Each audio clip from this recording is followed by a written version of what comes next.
ಮುಂಜಾನೆ ನಮ್ಮ ದಿವ್ಯವಾದ ಭವ್ಯವಾದ ನಿತ್ಯ ನೂತನವಾದ ಅತ್ಯಂತ ಪರಿಶುದ್ಧವಾದ ನಮ್ಮ ಒಳಗೆ ಇರುವಂತಹ ಈ ದೇವಾಲಯಕ್ಕೆ ಎಲ್ಲರಿಗೂ ಆತ್ಮೀಯವಾದ ಸ್ವಾಗತ. ನನ್ನ ಗುರುವಾಗಿರುವ ಕೇರಳದ ಕಾಂಜಂಗಾಡಿನ ಆನಂದಾಶ್ರಮದ ಅಪ್ಪ ಸ್ವಾಮಿ ರಾಮದಾಸ್ ಹಾಗೂ ನನ್ನ ತಾಯಿ ತಂದೆಯರ ಚರಣಾರವಿಂದಗಳಲ್ಲಿ ಅನಂತ ಪ್ರಣಾಮಗಳು. ಎಲ್ಲರಿಗೂ ಹೊಸ ವರ್ಷದ ಶುಭಾಶಯಗಳು.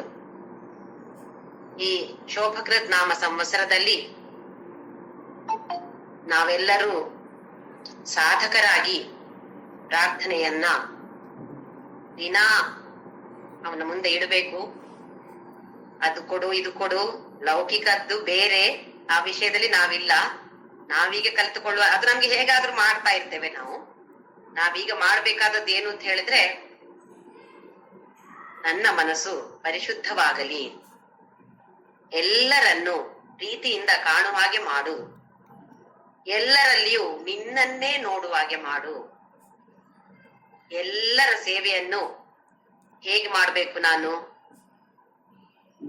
ನಿನಗೆ ಅರ್ಪಣೆ ಮಾಡುವ ಹಾಗೆ ಮಾಡು. ಈ ತರದ ಪ್ರಾರ್ಥನೆಯನ್ನ ಖಂಡಿತವಾಗಿಯೂ ನಾವು ಅವನ ಮುಂದೆ ಇಟ್ರೆ ಸ್ವಲ್ಪ ಸ್ವಲ್ಪವಾಗಿ ಆದರೂ ಅದನ್ನ ಕೊಟ್ಟುಕೊಂಡು ಹೋಗ್ತಾನೆ ಅವನು. ಹಾಗಾಗಿ ನಾವು ಹೊಸ ವರ್ಷ ನಮಗೆ ಸಂತೋಷವನ್ನ ತರಲಿ ಅಂತ ಹೇಳುವ ಬದಲು ನಾವು ಎಲ್ರಿಗೂ ಸಂತೋಷವನ್ನ ಕೊಡೋಣ, ಎಲ್ಲರಿಗೂ ಸಂತೋಷವನ್ನ ಹಂಚೋಣ. ನನ್ನಲ್ಲಿ ಸಂತೋಷ ಜಾಸ್ತಿ ಆಗ್ಬೇಕು, ಹಾಗೆಯೇ ಬೇರೆಯವರಿಗೂ ನಾನು ಹಂಚುವ ಹಾಗೆ ಮಾಡು. ಈ ತರದ ಆಧ್ಯಾತ್ಮಿಕವಾದ ಪ್ರಾರ್ಥನೆಯನ್ನ ದಿನ ಅವನ ಮುಂದೆ ಖಂಡಿತವಾಗಿಯೂ ಇಡೋಣ. ಲೌಕಿಕವಾದ ಕೋರಿಕೆಗಳು ಹೇಗಾದ್ರೂ ನಾವು ಪ್ರಾರ್ಥನೆ ಉತ್ತಮ ಹನುಮಂತನ ಬಾಲದಾಗೆ ಲಿಸ್ಟೇ ಇರುತ್ತೆ ನಮ್ಮ ಹತ್ರ. ಅದರ ಬಗ್ಗೆ ನಮ್ಗೆ ಏನು ವಿಚಾರ ಮಾಡಬೇಕಾದ ಅವಶ್ಯಕತೆ ಇಲ್ಲ. ಇವತ್ತಿನಿಂದ ಅತ್ಯಂತ ಸುಂದರವಾದ, ಸರಳವಾದ, ಚಿಕ್ಕದಾದ ಅಧ್ಯಾಯ ಭಕ್ತಿ ಯೋಗ. 12ನೇ ಅಧ್ಯಾಯ ಭಕ್ತಿ ಯೋಗ. 20 ಶ್ಲೋಕಗಳಿರುವಂತಹ ಚಿಕ್ಕದಾದ ಅಧ್ಯಾಯ. ಆದರೆ 4 ವೇದಗಳ ಸಾರವನ್ನ ತಿಳಿಸಿ ಹೇಳುವಂತಹ ಅತ್ಯಂತ ಸುಂದರವಾದ ಅಧ್ಯಾಯ ಇದು. 4 ವೇದಗಳ ಸಾರವನ್ನೇ ತಿಳಿಸುವಂತಹ ಅಧ್ಯಾಯ ಎಷ್ಟು ಚೆನ್ನಾಗಿರ್ಬೇಕು ನೋಡಿ. ಹಾಗೆಯೇ ಸುಮಾರು ಜನ ಈ ಭಗವದ್ಗೀತೆಯನ್ನ ಕಲಿತುಕೊಳ್ಬೇಕು ಅಂತ ಇರುವಾಗ ಎಲ್ರು ಮೊದಲನೆಯದು ಹೇಳೋದು ಭಕ್ತಿ ಯೋಗ. 12ನೇ ಅಧ್ಯಾಯ ಕಲ್ತ್ಕೊಳ್ಳಿ. ಯಾಕೆಂತ ಹೇಳಿದ್ರೆ ಒಂದು ಚಿಕ್ಕದದು. ನಮ್ಗೇನಾಗತ್ತೆ, 20 ಶ್ಲೋಕ ಬಂದ ತಕ್ಷಣ ನನ್ಗೆ 1 ಅಧ್ಯಾಯ ಬಂತು, ಒಂದು ಭಾರಿ ಖುಷಿ ನಮ್ಗೆ. 18 ಅಧ್ಯಾಯಲ್ಲಿ 1 ಅಧ್ಯಾಯ ಬರುತ್ತೆ, ನಂಗೆ ಬಾಯಿಪಾಠ ಬರುತ್ತೆ, ಕಂಠಪಾಠ ಬರುತ್ತೆ. ಬೇರೆ ಬೇರೆ 40, 70 ಶ್ಲೋಕಗಳಲ್ಲಿರುವ ಅಧ್ಯಾಯಗಳನ್ನ ತಗೊಂಡ್ರೆ ತುಂಬಾ ಸಮಯ ತಗೊಳತ್ತೆ. ಅದು ಒಂದು 40 ವರ್ಷ ದಾಟಿದ ಮತ್ತೆ ಅಂತೂ ನಮ್ಗೆ ಬೇಗ ಕಂಠಪಾಠ ಬರೋದೇ ಇಲ್ಲ, ಮರೆತು ಹೋಗತ್ತೆ. ಹಾಗಾಗಿ ಅತ್ಯಂತ ಸರಳವಾಗಿರುವಂತಹ ಅಧ್ಯಾಯ ಇದು. ಆದ್ರೆ ಎಲ್ಲ 4 ವೇದಗಳ ಸಾರವನ್ನ ಕೊಡುವಂತಹ ತುಂಬಾ ಸುಂದರವಾದ ಅಧ್ಯಾಯ. ಇಲ್ಲಿ ವೇದಗಳಲ್ಲಿ ಆಗಲಿ ಉಪನಿಷತ್ತಿನಲ್ಲಾಗಲಿ ಭಕ್ತಿ ಅಂತ ಹೇಳುವ ಶಬ್ದವನ್ನ ತುಂಬಾ ಕಡಿಮೆ ಉಪಯೋಗಿಸಿದ್ದಾರೆ. ನಾವೇನನ್ನ ಭಕ್ತಿ ಅಂತ ಹೇಳ್ತೀವೋ, ಭಕ್ತಿ ಯೋಗ ಅಂತ ಹೇಳ್ತೀವೋ, ಅದಕ್ಕೆ ಉಪಾಸನಾ ಯೋಗ ಅಂತ ಹೆಸರಿಟ್ಟಿದ್ದಾರೆ. ಈ ಭಕ್ತಿ ಯೋಗ ಅಂತ ಹೇಳುವಂತದ್ದು ಯಾವುದೋ ಒಂದು ತರದ ಸಾಧನೆಗೆ ಮಾತ್ರ ಇಟ್ಟಂತಹ ಹೆಸರಲ್ಲ. ನಮ್ಮ ಪ್ರಕಾರ ನಾವು ಭಜನೆ ಮಾಡ್ತೇವೆ ಅಥವಾ ದೇವರ ಪೂಜೆ ಅಭಿಷೇಕ ಮಾಡ್ತೇವೆ, ಇದು ಭಕ್ತಿ ಯೋಗ ಅಂತ ನಮ್ಮ ಮನಸ್ಸಿನಲ್ಲಿರುವಂತಹ ಭಾವನೆ. ಭಕ್ತಿ ಯೋಗ ಅಂತ ಹೇಳಿದ್ರೆ ಎಲ್ಲ ಯೋಗಗಳನ್ನು ಒಟ್ಟು ಸೇರಿಸಿದಂತಹ ಯೋಗ. ಹೇಳಿದ್ರೆ ಯಾವುದೆಲ್ಲ ಯೋಗಗಳಿವೆ ಹಾಗಾದ್ರೆ? ಕರ್ಮಯೋಗ, 2ನೇದಾಗಿ ಉಪಾಸನಾ ಯೋಗ, 3ನೇದಾಗಿ ಜ್ಞಾನ ಯೋಗ. ಈ 3 ಯೋಗಗಳನ್ನು ಒಟ್ಟು ಸೇರಿಸಿದ್ರೆ ಏನಾಗತ್ತೆ? ಇದು ಭಕ್ತಿ ಯೋಗ. ಹಾಗಾಗಿ ಭಕ್ತಿ ಯೋಗದಲ್ಲಿ 3 ಯೋಗಗಳಿವೆ.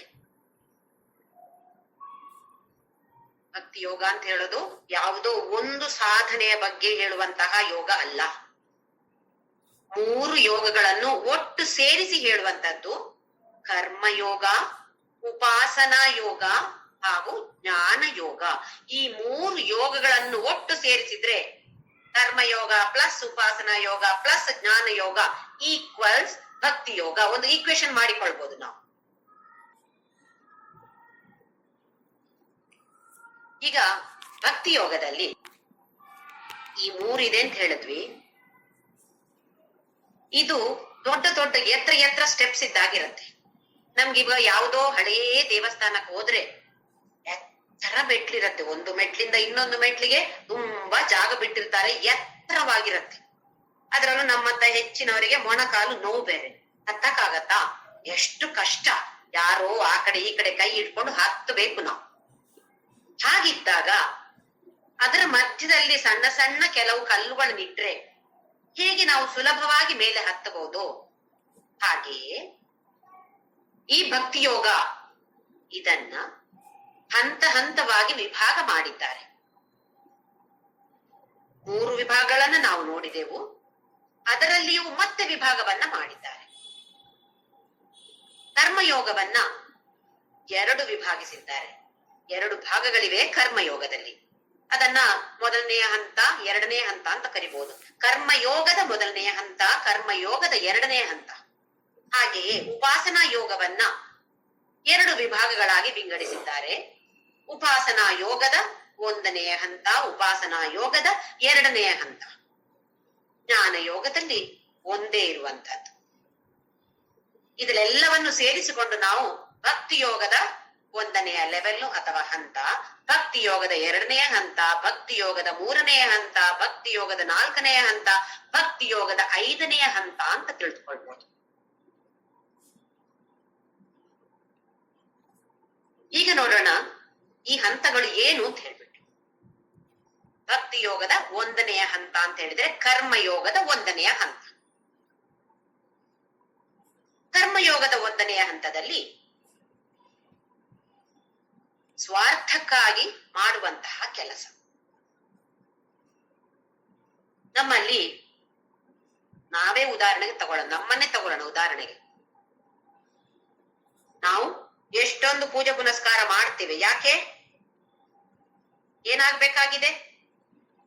ನನ್ನ ಆರೋಗ್ಯ ಸರಿಯಾಗಬೇಕಾಗಿದೆ, ನನ್ನ ಮನೆಯವರ ಆರೋಗ್ಯ ಸರಿಯಾಗಬೇಕು, ಅವ್ರಿಗೇನೋ ಜಾಸ್ತಿ ಒಂದು ಹಾರ್ಟ್ ಅಟ್ಯಾಕ್ ಬಂತು, ಅದು ಸರಿಯಾಗಬೇಕು, ಆಸ್ಪತ್ರೆಯಲ್ಲಿ ಅಡ್ಮಿಟ್ ಆಗಿದ್ದಾರೆ, ಇಲ್ಲ ಮಕ್ಕಳ ಮದುವೆ ಆಗ್ಬೇಕು, ಮೊಮ್ಮಕ್ಕಳ ಆಗ್ಬೇಕು, ಮಕ್ಕಳ ಪರೀಕ್ಷೆ, ಅಲ್ಲಿ ಶಾಲೆಯಲ್ಲಿ ಅಥವಾ ಇಲ್ಲಿ ಕಾಲೇಜಲ್ಲಿ ಸೀಟ್ ಸಿಗ್ಬೇಕು. ಈಗ LKG ಕೂಡ ನಾವು ತುಂಬಾ ಪ್ರೇಯರ್ ಮಾಡ್ಬೇಕಾಗತ್ತೆ. ಯಾಕೆಂದ್ರೆ ಅಷ್ಟು ಕಷ್ಟ ಇದೆಯಂತೆ. LKG UKG ಕೂಡ ಒಳ್ಳೆಯ ಶಾಲೆಗಳಲ್ಲಿ ಅಡ್ಮಿಷನ್ ಸಿಗುತ್ತೆ. ಹಾಗೆ ನಾವು ಸ್ವಾರ್ಥಕ್ಕೋಸ್ಕರ ಮಾಡುವಂತಹದ್ದು ಇದು ಕೂಡ ತಪ್ಪಲ್ಲ. ನಮ್ಮ ವೇದಗಳಲ್ಲಿ ಆಗ್ಲಿ ಉಪನಿಷತ್ತಿನಾಗ್ಲಿ ಮೋಕ್ಷಕ್ಕಾಗಿ ಪ್ರಾರ್ಥನೆ ಮಾಡು ಅಂತ ಹೇಳ್ತಾ ಇಲ್ಲ, ಮೋಕ್ಷಕ್ಕಾಗಿಯೇ ಪ್ರಾರ್ಥನೆ ಮಾಡು ಅಂತ ಹೇಳ್ತಾ ಇಲ್ಲ. ಹುಟ್ಟಿದಾಗಿಂದ ನಾವು ಮೋಕ್ಷಕ್ಕಾಗಿ ಪ್ರಾರ್ಥನೆ ಮಾಡ್ತೇವ? ಸಣ್ಣಾಗಿರುವಾಗ ಒಂದು ಬೆಲೂನ್ ಬೇಕು, ಒಂದು ಟಾಯ್ ಬೇಕು, ಅದು ಬೇಕು, ಇದು ಬೇಕು, ಅಮ್ಮ ಅಪ್ಪ ಹೇಳ್ಕೊಟ್ಟಿರ್ತಾರೆ.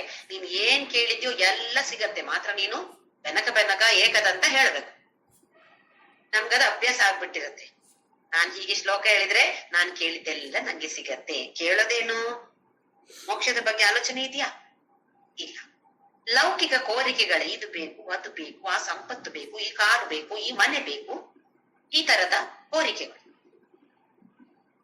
ಆದ್ರೂ ವೇದದಲ್ಲಿ ಅದು ಹೇಳುತ್ತೆ, ಆದ್ರೂ ಪರವಾಗಿಲ್ಲ. ಆದ್ರೆ ಹೇಗೆ ಮಾಡಬೇಕು ಅಂತ ಹೇಳಿದ್ರೆ, ಸರಿ ಸ್ವಾರ್ಥಪರರಾಗಿದ್ದೀರಾ, ಆಯ್ತು ಪರವಾಗಿಲ್ಲ, ಮಾಡಿ, ಪೂಜೆ ಮಾಡ್ತೀರಾ ಮಾಡಿ. ಹೇಗೆ ಮಾಡ್ಬೇಕು? ದುಡ್ಡನ್ನ ಹೇಗೆ ಸಂಪಾದಿಸ್ಬೇಕು? ನಾವು ಪೂಜೆಗೆಲ್ಲ ನಮ್ಗೆ ದುಡ್ಡು ಬೇಕು. ಹೇಗೆ ಸಂಪಾದಿಸ್ಬೇಕು ದುಡ್ಡನ್ನ? ನೀತಿ ಮಾರ್ಗದಲ್ಲಿ ನಡೆದು ಸಂಪಾದಿಸ್ಬೇಕು. ನೀತಿ ಮಾರ್ಗವನ್ನ ಬಿಟ್ಟು ಸಂಪಾದಿಸದೇ ಇದ್ದರೆ ಸ್ವಾರ್ಥಪರರಾಗಿದ್ದರೂ ಪರವಾಗಿಲ್ಲ. ನಾವೆಲ್ಲ ಬಹುಶಃ ಈ ಕ್ಯಾಟಗರಿಯಲ್ಲಿ ಬರ್ತಾ ಇದ್ದೇವೆ. ಇದಕ್ಕೆ ಏನು ಕಂಡೀಷನ್? ನೀತಿ ಮಾರ್ಗದಲ್ಲಿ ನಡೆದು ಇದನ್ನ ನಿಮ್ಮ ಕೋರಿಕೆಗಳನ್ನ ಮುಂದೆ ಇಡಿ ಅಥವಾ ಸ್ವಾರ್ಥರಾಗಿದ್ದರೂ ಪರವಾಗಿಲ್ಲ. ನೀತಿ ಮಾರ್ಗವನ್ನ ತಪ್ಪಬೇಡಿ, ಲಂಚಕೋರರಾಗಬೇಡಿ, ಧರ್ಮವನ್ನ ಪಾಲಿಸಿ. ಇದೆಲ್ಲ ಮಾಡ್ಬೇಕಾದ್ರೆ ನಮ್ಗೆ ಭಕ್ತಿ ಬೇಕಾ ಬೇಡವಾ? ದೇವರ ಪೂಜೆ ಮಾಡ್ಬೇಕಿದ್ರೆ ಸ್ವಲ್ಪ ಆದ್ರೂ ಭಕ್ತಿ ಬೇಕಲ್ವಾ? ಈಗ ಕೆಲವ್ರು ನೋಡಿ ದೇವರನ್ನ ನಂಬೋದೇ ಇಲ್ಲ, ಅವರಿಗೆ ಭಕ್ತಿ ಇಲ್ಲ. ಆದ್ರೆ ಈ ಪೂಜೆ ಮಾಡ್ಬೇಕು ಅಂತ ಇದ್ರೆ ಸ್ವಲ್ಪ ಆದ್ರೂ ಭಕ್ತಿ ಬೇಕಲ್ವಾ? ಹಾಗೆ ಕರ್ಮಯೋಗವು ಕೂಡ ಭಕ್ತಿ. ಕರ್ಮಯೋಗ ಏನೋ ಬೇರೆ ಅಲ್ಲ, ಭಕ್ತಿಯಿಂದಲೇ ತುಂಬಿರುವಂತಹದ್ದು. ಸ್ವಾರ್ಥಪರರಾಗಿದ್ದರೂ ಕೂಡ ಅದರಲ್ಲಿ ಭಕ್ತಿ ಇದೆ. ಸ್ವಾರ್ಥಕ್ಕಾಗಿ ಆದರೂ ದೇವರ ಮೇಲೆ ಭಕ್ತಿ ಇದೆ. ಅದು ಭಯದಿಂದಾದ್ರೂ ಇರ್ಬೋದು, ಆದ್ರೆ ಸ್ವಲ್ಪ ಭಕ್ತಿ ಅಂತೂ ಇದೆ. ಏನೋ ಸ್ವಲ್ಪ ದೂರದ ಸ್ವಲ್ಪ ಪ್ರೀತಿ, ತುಂಬಾ ಪ್ರೀತಿ ಏನಿಲ್ಲ, ಸ್ವಲ್ಪ ಪ್ರೀತಿ. ಹೀಗೆ ಸ್ವಲ್ಪ ಈ ಹಂತದಲ್ಲಿ ಇನ್ನು ಸ್ವಲ್ಪ ಮುಂದಕ್ಕೆ ಹೋದ್ರೆ ನಾವೇನಾಗ್ತೀವಿ ಅಂತ ಹೇಳಿದ್ರೆ,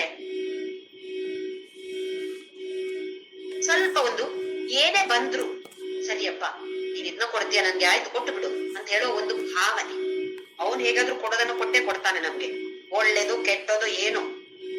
ಆದ್ರೆ ಯಾವುದು ಬಂದ್ರು ನಿನ್ನ ಪ್ರಸಾದವೇ, ಈಶ್ವರ ಪ್ರಸಾದ ಬುದ್ಧಿ. ಇದು ಈ ಹಂತದಲ್ಲಿ ಸ್ವಲ್ಪ ಮುಂದೆ, ಇದೇ ಹಂತದಲ್ಲಿ ಸ್ವಲ್ಪ ಮುಂದಕ್ಕೆ ಹೋದಾಗ ಈ ತರದ ಭಾವನೆ ಬೆಳೆಯುತ್ತೆ. ಈ ಹಂತದ ಕೊನೆಗೆ ಬಂದಾಗ ಏನಾಗಿರ್ತೀವಿ ನಾವು? ಸ್ವಾರ್ಥಪರರಾಗಿರ್ತೇವೆ. ಸಕಾಮ ಕರ್ಮ, ನನ್ನ ಕಾಮಕ್ಕಾಗಿ, ನನ್ನ ಕೋರಿಕೆಗಳನ್ನ ಈಡೇರಿಸೋದಕ್ಕಾಗಿ ನಾನು ಪೂಜೆಯನ್ನ ಮಾಡ್ತಾ ಇದ್ದೀನಿ ಅಥವಾ ಕೆಲಸವನ್ನ ಮಾಡ್ತಾ ಇದ್ದೀನಿ. ಆದ್ರೆ ಸ್ವಲ್ಪ ಸ್ವಲ್ಪವಾಗಿ ಈಶ್ವರ ಅರ್ಪಣ ಬುದ್ಧಿ ಬರ್ಬೋದು, ಈಶ್ವರ ಪ್ರಸಾದ ಬುದ್ಧಿ ಬರ್ಬೋದು. ಯಾಕೆಂದ್ರೆ ಸ್ವಲ್ಪ ಸ್ವಲ್ಪವಾದ್ರೂ ಭಕ್ತಿಯನ್ನ ಬೋರಿಸ್ತಾ ಇರ್ತೀವಿ. ಭಕ್ತಿ ಮನಸ್ಸಲ್ಲಿ ಸ್ವಲ್ಪ ಆದ್ರೂ ಇರುತ್ತೆ, ಸ್ವಾರ್ಥಪರರಾಗಿದ್ದರೂ ಕೂಡ. ಹಾಗಾಗಿ ಸಕಾಮ ಕರ್ಮ, ಇದನ್ನ ಸಕಾಮ ಕರ್ಮ ಅಂತ ಹೇಳ್ತಾರೆ. ಇದು ಕರ್ಮಯೋಗದ ಒಂದನೆಯ ಹಂತ. ಹಾಗೆಯೇ ಭಕ್ತಿ ಯೋಗ, ಮತ್ತೆ ಭಕ್ತಿ ಯೋಗ ಅಂತ ಹೇಳಿದ್ರೆ ಒಂದಲ್ಲ, ಒಂದು ಸಾಧನ ಅಲ್ಲ, ಎಲ್ಲವನ್ನು ಸೇರಿಸಿ ಹೇಳುವಂತಹ ಭಕ್ತಿ ಯೋಗದ ಒಂದನೆಯ ಹಂತ ಇದು ಸಕಾಮ ಕರ್ಮ. ಬೇರೆ ಯಾರಿಗೂ ಒಂದು ಪೈಸೆ ಕೈ ಎತ್ತಿ ಕೊಡೋದಿಲ್ಲ. ನನಗೋಸ್ಕರ ಮಾತ್ರ, ನನ್ನ ಹೆಂಡತಿ, ನನ್ನ ಗಂಡ, ನನ್ನ ಮಕ್ಕಳು, ಇವರಿಗೆ ಮಾತ್ರ ಎಲ್ಲ ಕೆಲಸವನ್ನು ಮಾಡುವಂಥದ್ದು. ಎಲ್ರಿಗೂ ಮಾಡ್ತೇವೆ, ಬೇರೆಯವರಿಗಲ್ಲ, ನಮ್ಮ ಮನೆಯವರಿಗೆ ಮಾತ್ರ. ನನ್ನ ಜೊತೆ ಯಾರಿಗೆಲ್ಲ ಸಂಬಂಧ ಇದೆಯೋ ಅವರಿಗೆ ಮಾತ್ರ, ಇನ್ನು ಬೇರೆಯವರಿಗೆ ಏನು ಒಂದು ಮಾಡೋದು ಸ್ವಾರ್ಥ. ಹೀಗೆ ಸ್ವಲ್ಪ ಸಮಯ ನಾವು ಹೀಗ್ ಮಾಡಿದ್ರೆ ನೀತಿ ಮಾರ್ಗದಲ್ಲೇ ನಡೀತಾ ಇದ್ದೀವಿ. ಹೀಗ್ ಮಾಡಿದಾಗ ಎರಡನೇ ಹಂತ ಬರುತ್ತೆ. ಎರಡನೇ ಹಂತದಲ್ಲಿ ನಮಗೇನ್ ಅನ್ಸುತ್ತೆ? ಇಷ್ಟು ಸಮಯ ಬರೀ ನನಗೋಸ್ಕರ ಮಾಡಿದೆ, ಏನು ಅಂತ ಒಂದು ತೃಪ್ತಿ ಅಂತ ನನ್ಗೇನು ಅನ್ನಿಸ್ತಾ ಇಲ್ಲ. ಸ್ವಲ್ಪ ನಮ್ಮ ಮನೋಭಾವನೆ ಬದಲಾಗ್ತಾ ಹೋಗತ್ತೆ. ನಾನು ಬೇರೆಯವರಿಗೂ ಸ್ವಲ್ಪ ಸಹಾಯ ಮಾಡಿದ್ರೆ ಚೆನ್ನಾಗಿರತ್ತೋ ಏನೋ ಅಂತ ಹೇಳುವ ಭಾವನೆ ಒಂದನೇ ಹಂತ ಕೊನೇ ಆದಾಗ ಈ ತರದ ಭಾವನೆಗಳು ಆ ಮನುಷ್ಯನಲ್ಲಿ ಹುಟ್ಟಿಕೊಳ್ತವೆ. ಈಗ ನಾವು ಎರಡನೇ ಹಂತಕ್ಕೆ ರೆಡಿ ಆಗಿದ್ದೀವಿ. ಇದೀಗ ಸ್ವಲ್ಪ ಸ್ವಲ್ಪ ಮುಂದೆ ಹೋಗ್ತಾ ನಿಷ್ಕಾಮ ಕರ್ಮ, ನನ್ನ ಸ್ವಾರ್ಥತೆಗೋಸ್ಕರ ಅಲ್ಲ, ಬೇರೆಯವರಿಗೋಸ್ಕರ ಸ್ವಲ್ಪ ನಾನು ಕೆಲಸ ಮಾಡ್ತೇನೆ. ಇದು ಬಹಿರ್ಮುಖವಾಗಿರುವಂಥದ್ದು. ಕರ್ಮಯೋಗ ಯಾವತ್ತು ನೋಡಿ ಬಹಿರ್ಮುಖ, ಕೆಲಸ ಕಂಟಿನ್ಯೂಸ್ ಆಗಿ ಮಾಡ್ತಾನೆ ಇರುದು. ಇಷ್ಟರವರೆಗೆ ನನಗೋಸ್ಕರ ಮಾಡ್ತಾ ಇದ್ದೆ, ಈಗ ಸ್ವಲ್ಪ ಸ್ವಲ್ಪವಾಗಿಯೂ ಪರೋಪಕಾರ ಮಾಡೋಣ ಅಂತ ಹೇಳುವ ಭಾವನೆ ಹುಟ್ಟಿಕೊಂಡಿದೆ. ಇದೇನು ಪರೋಪಕಾರ ಮಾಡೋದು? ನಿಷ್ಕಾಮ, ನನಗೋಸ್ಕರ ಅಲ್ಲ, ಬೇರೆಯವರಿಗೋಸ್ಕರ ಮಾಡ್ತಾ ಇರೋದು. ಕೆಲವೊಂದು ಸಲ ಪರೋಪಕಾರ ಮಾಡ್ತೀವಿ, ಯಾಕೆ? ನನ್ನನ್ನ ಅವರು ಹೊಗಳ್ಬೇಕು, ನನಗೊಂದವರು ಬೇರೆ ಕೆಲಸ ತೆಗೆಸಿ ಕೊಡ್ಬೇಕು. ಇದು ಮತ್ತೆ ನಿಷ್ಕಾಮ ಕಾಮ ಅಲ್ಲ, ಮತ್ತೆ ಸಕಾಮ ಕಾಮವೇ. ನಾವು ಎರಡನೇ ಹಂತಕ್ಕೆ ಬಂದಿದ್ದೇವೆ ಅಂತೇಳಿ ನಮ್ಗೆ ಹೇಗೆ ಗೊತ್ತಾಗೋದು? ಮನೋಭಾವನೆ ಬದಲಾಗಿದ್ಯಾ? ನಾನು ಸ್ವಾರ್ಥನಾಗಿ ಇದ್ದೀನ, ಇಲ್ಲ ನಿಸ್ವಾರ್ಥನಾಗಿ ಸ್ವಲ್ಪ ಆದ್ರೂ ನನಗೆ ಆ ತರದ ಭಾವನೆಗಳು ಬರ್ತಾ ಇದೆಯಾ? ಬೇರೆಯವರಿಗೆ ಉಪಕಾರ ಮಾಡುವಂತದ್ದು. ಉಪಕಾರ ಅಂತ ಹೇಳಿದ್ರೆ ನಮ್ಗೆ ತಕ್ಷಣ ಬರುವಂತದ್ದು, ಯಪ್ಪ ನನ್ನ ಹತ್ರ ದುಡ್ಡೇ ಇಲ್ಲಪ್ಪ, ಕಾಸಿಲ್ಲದವ ನಾನೇನು ಹೆಲ್ಪ್ ಮಾಡೋದು ಬೇರೆಯವ್ರಿಗೆ, ಈ ತರದ ಭಾವನೆಗಳು ನಮ್ಗೆ ಮೊದಲು ಬರೋದು. ದುಡ್ಡೇ ಕೊಡ್ಬೇಕಾಗಿಲ್ಲ, ಇನ್ನೊಬ್ಬರಿಗೆ ಸಹಾಯ ಮಾಡೋದು ಅಂತ ಹೇಳಿದ್ರೆ ದುಡ್ಡು ಕೊಟ್ರೆ ಒಂದು ತರದ ಸಹಾಯ. ದುಡ್ಡು ಕೊಡದೇ ಇರುವಂತಹ, ಕೊಡದೇ ಸಹಾಯ ಮಾಡುವಂತದ್ದು ಎಷ್ಟೋ ಕೆಲಸಗಳಿವೆ. ನಾನಾ ತರದ ಸಹಾಯ ಮಾಡ್ಬೋದು ನಾವು. ಏನು ಬೇಡ, ಒಂದು ಒಳ್ಳೆಯ ನಗು, ಬೇರೆಯವರನ್ನು ಕಂಡಾಗ ನಗು ತೋರ್ಸಿದ್ರೆ ಮನಸ್ಸಿಗೆ ಎಷ್ಟೊಂದು ಸಂತೋಷ. ಕೆಲವರು ಇರ್ತಾರೆ ನೋಡಿ, ಆಕಾಶವೇ ತಲೆ ಮೇಲೆ ಬಿದ್ದಾಗೆ ಯಾವತ್ತು ನೋಡಿದ್ರು ದುಃಖವೇ ಅವರಿಗೆ, ಮುಗಿಯೋದೇ ಇಲ್ಲ ಅವರ ದುಃಖ, ಕಷ್ಟಗಳು ಮುಗಿಯೋದೇ ಇಲ್ಲ. ಯಾವತ್ತು ನೋಡಿದ್ರು ನಕಾರಾತ್ಮಕವಾದ ಭಾವನೆಗಳನ್ನ ಇಟ್ಟುಕೊಂಡಿದ್ರೆ ಮತ್ತೆ ಮತ್ತೆ ಮತ್ತೆ ಮತ್ತೆ ಅದೇ ಬರುತ್ತೆ. ಕೆಲವರನ್ನು ನೀವು ಗಮನಿಸಿ ನೋಡಿ, ನಕಾರಾತ್ಮಕವಾದ ಭಾವನೆಗಳನ್ನ ಯಾರು ಇಟ್ಟುಕೊಂಡಿರ್ತಾರೋ ಮನಸ್ಸಿನಲ್ಲಿ, ಅವರಿಗೆ ಮತ್ತೆ ಮತ್ತೆ ಜಾಸ್ತಿ ಕಷ್ಟಗಳು, ಜಾಸ್ತಿ ದುಃಖಗಳು, ನಕಾರಾತ್ಮಕವಾದ ಭಾವನೆಗಳು ಮಲ್ಟಿಪ್ಲೈ ಆಗತ್ತೆ ಅವರಿಗೆ. ಅವರಿಗೆ ನಗುಮುಖ ಇರೋದೇ ಇಲ್ಲ. ಯಾರನ್ನು ನೋಡಿದ್ರು ಮುಖ ಸಿಂಡರಿಸಿಕೊಂಡಿರ್ತಾರ, ಯಾರ ಮೇಲೆಯೂ ಪ್ರೀತಿ ಇರೋದಿಲ್ಲ ಅವರಿಗೆ. ಯಾಕೆ? ನಕಾರಾತ್ಮಕವಾದ ಭಾವನೆಗಳನ್ನ ಅವರು ಇಟ್ಟುಕೊಂಡಿರ್ತಾರೆ. ಹೀಗಾಗಬಾರ್ದು. ನಮ್ಮನ್ನ ಕಂಡ್ರೆ ಬೇರೆಯವರಿಗೆ ಅಪ್ಪ ಇವರನ್ನು ನೋಡಿ ಒಂದು ಒಳ್ಳೆ ಖುಷಿ ಆಗತ್ತೆ ನನ್ಗೆ ಅಂತ ಹೇಳೋ ಭಾವನೆ ಬೇರೆಯವರಲ್ಲಿ ಬರುವಂತೆ ನಮ್ಮ ನಗು ಇರಬೇಕು. ಅಂದ್ರೆ ಹೃದಯಾಂತರ ಆಳದಿಂದ ಬರುವಂತಹ ನಗು ಆಗಿರ್ಬೇಕು. ಅದು ಒಂದು ಆರ್ಟಿಫಿಷಿಯಲ್ ಅಂತ ಮಾಡಿ ಆರ್ಟಿಫಿಷಿಯಲ್ ನಗು ಅಲ್ಲ. ಇಲ್ಲ, ಅವ್ರಿಗೆ ಯಾವುದೋ ಒಂದು ದುಃಖವೋ ಕಷ್ಟವೋ ಇದೆ, ಒಂದು ಸಾಂತ್ವನದ ಮಾತುಗಳು. ಕೆಲವರು ಅವರಿಗೆ ದುಃಖ ಕಷ್ಟ ಬಂದ್ರೆ ಒಳ್ಳೇದಾಯ್ತು, ಅವ್ರಿಗೆ ಹೀಗೆ ಆಗ್ಬೇಕಾಗಿತ್ತು, ಅವ್ರು ನಮ್ಗೆ ಆ ದಿನ ಹೀಗೆ ಹೇಳಿದ್ರು, ನೋಡಿ ಇವಾಗ ಹಾಗಾಗಿಲ್ವ, ನಾನ್ ಹೇಳಿದ್ದೆ, ನಾನು ಶಾಪ ಹಾಕಿದ್ದೇನೆ ಅವರಿಗೆ. ನಮ್ಮ ಶಾಪ ತಟ್ಟತ್ತ ಅವರಿಗೆ, ನಾವ್ ಯಾರು ಶಾಪ ಹಾಕಕ್ಕೆ? ಅಂತಹ ಕೆಟ್ಟ ಮಾತುಗಳು ಬರ್ಲೇಬಾರ್ದು, ಅಂತಹ ಕೆಟ್ಟ ಯೋಚನೆಗಳು ನಮ್ಗೆ ಬರ್ಲೇಬಾರ್ದು. ನಾವು ಬರೇ ಭಕ್ತಿಯಿಂದ ಮುಂದೆ ಹೋಗುವಂತರ ನಾವು ಸಾಧಕರು, ನಾವು ಜ್ಞಾನ ಮಾರ್ಗದಲ್ಲಿ ನಾವು ನಡಿಬೇಕು, ನಾವು ಮೋಕ್ಷವನ್ನ ತಲುಪಬೇಕು ಅಂತ ಹೇಳುವ ಭಾವನೆ ಇರುವಂತವರು ನಾವು. ಹಾಗಾಗಿ ಅಂತಹ ಆಲೋಚನೆಗಳನ್ನು ಬರ್ತಾ ಇದ್ರೆ ತಕ್ಷಣ ಓಂ ನಮ ಶಿವಾಯ, ಶ್ರೀರಾಮ್ ಜಯರಾಮ್ ಯಾವ್ದು ಬರುತ್ತೋ ಆ ತರದ್ದೆಲ್ಲ ಹೇಳಿ ಅದನ್ನ ಮೂಲ ತಾಳ್ಬೇಕು. ನಾನಾ ತರದಲ್ಲಿ ಸಹಾಯವನ್ನ ಮಾಡ್ಬೇಕು. ಈಗ ಈ ತರ ನಮ್ಮ ಭಾವನೆಗಳು ಬಂದಾಗ ನಾವೇನಾಗ್ತೀವಿ? ಎರಡನೆಯ ಹಂತ, ಕರ್ಮ ಯೋಗದಲ್ಲಿ ಎರಡನೇ ಹಂತವನ್ನ ತಲುಪ್ತೀವಿ. ಅದು ನಿಷ್ಕಾಮ ಕರ್ಮ. ಕರ್ಮವೇ ಆದ್ರೆ ನಿಷ್ಕಾಮ ಕರ್ಮ. ಕರ್ಮಯೋಗ ಅಂತ ಹೇಳುದು ಬಹಿರ್ಮುಖವಾಗಿರುವಂತದ್ದು. ಲಲಿತಾ ಸಹಸ್ರನಾಮದಲ್ಲಿ ಬರುತ್ತೆ, ಅಂತರ್ಮುಖ ಸಮಾರಾಧ್ಯ ಬಹಿರ್ಮುಖ ಸುದುರ್ಲಭ. ಅಂತರ್ಮುಖಿ ಆಗಬೇಕು. ಬಹಿರ್ಮುಖಿ ಆಗಿರ್ತೀಯ, ಲಲಿತಾ ಮಾತಾ ದುರ್ಲಭ, ಸಿಗೋದೇ ಇಲ್ಲ ಅಂತ. ನಾವೆಲ್ಲ ಏನಾಗಿದ್ದೀವಿ ಈಗ? ಬಹಿರ್ಮುಖಗಳಾಗಿದ್ದೀವಿ ನಾವು. ನಮಗೆ ಹೊರಗಿನ ಪ್ರಪಂಚವೇ ಕಾಣೋದಷ್ಟೇ ಹೊರತು ಏನು ಅಂತರ್ಮುಖ ಅಂತ ಹೇಳಿದ್ರೆ, ನನ್ನನ್ನ ನಾನು ತಿಳಿದುಕೊಳ್ಳುವಂತದ್ದು ಅಂತರ್ಮುಖಿಯಾಗಿರುವಂತದ್ದು. ನಮಗೆ ಅದಕ್ಕೆಲ್ಲ ಪುರುಸೊತ್ತಿಲ್ಲ. ನಮ್ಗೆ ಈ ಗುಡಿಗೆ ಹೋಗ್ಬೇಕು, ಆ ಗುಡಿಗೆ ಹೋಗ್ಬೇಕು, ಈ ಪೂಜೆ ಮಾಡ್ಬೇಕು, ಆ ಪೂಜೆ ಮಾಡ್ಬೇಕು, ಆ ಯಜ್ಞ ಮಾಡ್ಬೇಕು, ಖಂಡಿತವಾಗಿಯೂ ತಪ್ಪಲ್ಲ. ಆದ್ರೆ 10ನೇ ಕ್ಲಾಸಿನಲ್ಲಿ ನನಗೆ ಒಳ್ಳೆಯ ಟೀಚರ್ ಇದ್ರು, ಒಳ್ಳೆಯ ಗೆಳೆಯರಿದ್ರು, ಗೆಳತಿಯರಿದ್ರು, ನನಗೆ ಸ್ನೇಹಿತರು ಭಾರಿ ಒಳ್ಳೆಯವರಿದ್ರು. ನನ್ಗೆ ಭಾರಿ ಇಷ್ಟ 10ನೇ ಕ್ಲಾಸ್ ಅಂತ ಹೇಳಿದ್ರೆ. ಹಾಗೆ ಎಲ್ಲ ಕುತ್ಕೊಳ್ತೀವ ನಾವು. ನಮ್ಮ ಅಮ್ಮ ಅಪ್ಪನ ಹತ್ರ ಹೇಳಿ ನಾನು 10ನೇ ಕ್ಲಾಸ್ ಅಲ್ಲೇ ಕುತ್ಕೊಳ್ತೇನೆ. ಯಾಕೆ? ನಂಗೆ ಆ ಟೀಚರ್ ತುಂಬಾ ಇಷ್ಟ, ನನ್ನ ಸ್ನೇಹಿತರು ತುಂಬಾ ಇಷ್ಟ, ನನಗೆ ಆ ಜಾಗ, ಆ ಶಾಲೆ ರೂಮ್ ಭಾರಿ ಇಷ್ಟ ಅಂತ ಹೇಳಿ 10ನೇ ಕ್ಲಾಸ್ ಅಲ್ಲೇ ಕೂತ್ಕೊಂಡ್ವಾ ನಾವು? ಮುಂದೆ ಹೋಗಿಲ್ವಾ?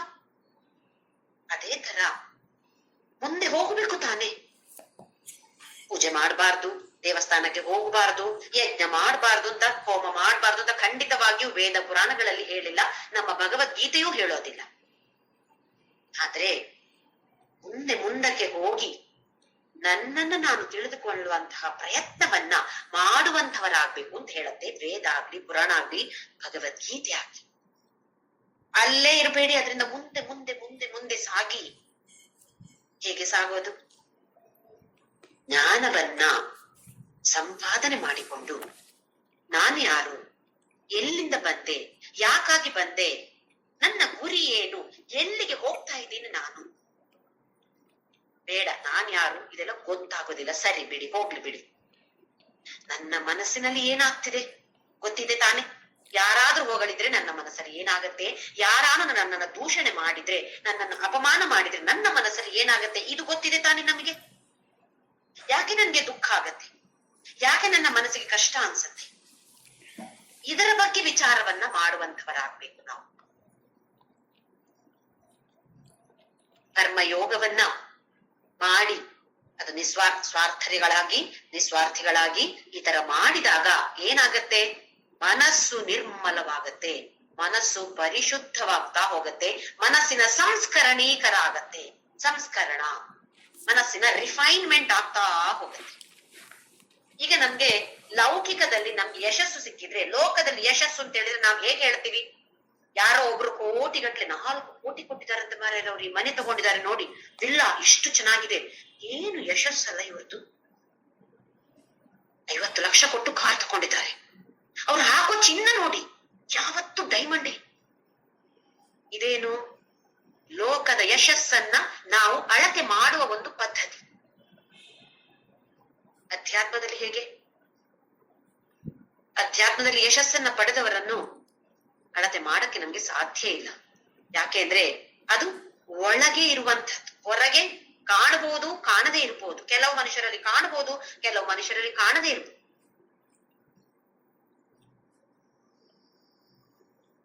ನಮ್ಮ ಮನಸ್ಸಿನ ಸಂಸ್ಕರಣ ನಡೀತಾ ಇರತ್ತೆ.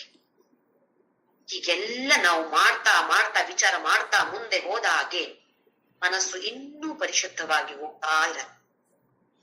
ಈಗ ಉಪಾಸನಾ ಯೋಗ ಅಥವಾ ಭಕ್ತಿ ಯೋಗದ 3ನೇ ಹಂತಕ್ಕೆ ನಾವು ರೆಡಿ ಆಗಿದ್ದೇವೆ.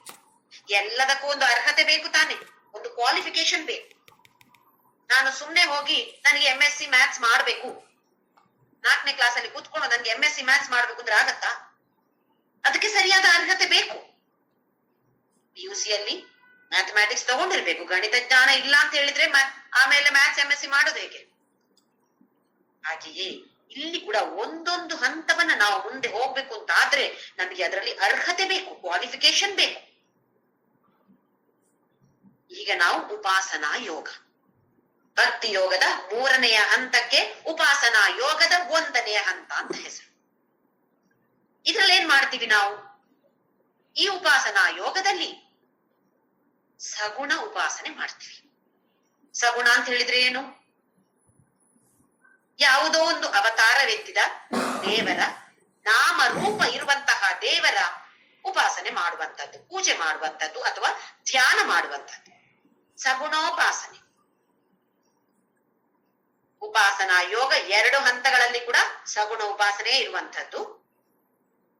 ವ್ಯತ್ಯಾಸ ಏನು ಅಂತ ಹೇಳಿದ್ರೆ, ಉಪಾಸನಾ ಯೋಗದ 1ನೆಯ ಹಂತದಲ್ಲಿ ಏಕರೂಪಿ ಈಶ್ವರ ಧ್ಯಾನ ಮಾಡೋದು. ನನಗೆ ರಾಮ ಅಂದ್ರೆ ಇಷ್ಟ, ಕೃಷ್ಣ ಅಂದ್ರೆ ಇಷ್ಟ, ದತ್ತಾತ್ರೇಯ ಅಂತ ಹೇಳಿದ್ರೆ ಇಷ್ಟ, ಯಾವುದೋ ಒಂದು ಇಷ್ಟ ದೇವತೆಯನ್ನ ಇಟ್ಟುಕೊಂಡು ದೃಷ್ಟಿಯನ್ನ ಮನಸ್ಸನ್ನ ಕೇಂದ್ರೀಕರಿಸಿಕೊಂಡು ಧ್ಯಾನ ಮಾಡುವಂತದ್ದು ಅಥವಾ ಪೂಜೆಯನ್ನ ಮಾಡುವಂತದ್ದು. ಇದು ಉಪಾಸನಾ ಯೋಗದ 1ನೆಯ ಹಂತ. ಹೀಗೆ ಮಾಡಿದಾಗ ಇದು ತಪ್ಪು ಯಾವುದೂ ತಪ್ಪಲ್ಲ, ಎಲ್ಲವೂ ಸರಿಯೇ. ನಮ್ಮ ಲೆವೆಲ್ನ ಪ್ರಕಾರ ನಾವು ಹೋಗ್ತಾ ಇರ್ತೀವಿ. ಪ್ರಯತ್ನವನ್ನ ಮಾಡದೇ ಇದ್ರೆ ಅಲ್ಲಿಯೇ ನಿಂತು ಬಿಡ್ತೀವಿ. ಹೇಗೆ ನಾವು ಪ್ರೈಮರಿ ಶಾಲೆಯನ್ನ ಮುಗಿಸಿ ಆಮೇಲೆ ಸೆಕೆಂಡರಿ, ಹೈಯರ್ ಸೆಕೆಂಡರಿ, ಆಮೇಲೆ ಇಂಟರ್ಮೀಡಿಯೇಟ್, ಆಮೇಲೆ ಕಾಲೇಜ್, ಆಮೇಲೆ ಹೈಯರ್ ಗ್ರಾಜುಯೇಷನ್, ಪೋಸ್ಟ್ ಗ್ರಾಜುಯೇಷನ್, ಆಮೇಲೆ PhD ಮಾಡ್ತೀವಿ. LKG UKG ಆದ ತಕ್ಷಣ PhDಗೆ ಹೋಗ್ತಾರ? ಇಲ್ಲ, ಹಂತ ಹಂತವಾಗಿ ಏರ್ತಾ ಹೋಗ್ಬೇಕು. 1ನೆಯ ಹಂತದಲ್ಲಿ ಉಪಾಸನಾ ಯೋಗದ 1ನೇ ಹಂತದಲ್ಲಿ ಸಗುಣೋಪಾಸನೆ, ಅದು ಏಕರೂಪಿ ಈಶ್ವರ, ನಮ್ಮ ಇಷ್ಟ ದೇವತೆಯ ಆರಾಧನೆ ಮಾಡುವಂಥದ್ದು. 2ನೇ ಹಂತದಲ್ಲಿ ನಾವು 11ನೇ ಅಧ್ಯಾಯದಲ್ಲಿ ಕಲಿತುಕೊಂಡಿದ್ದೇವಲ್ಲ, ಅನೇಕ ರೂಪಿ ಈಶ್ವರ, ವಿಶ್ವರೂಪ ದರ್ಶನ. ಅನೇಕ ರೂಪಿ ಈಶ್ವರನ ಉಪಾಸನೆ ಮಾಡುವಂಥದ್ದು. ಅದು ಕೂಡ ರೂಪ, ನಾಮ, ಆಕಾರ ಎಲ್ಲ ಇರುವಂತ ದೇವರು, ಒಬ್ಬರೇ ದೇವರಲ್ಲ.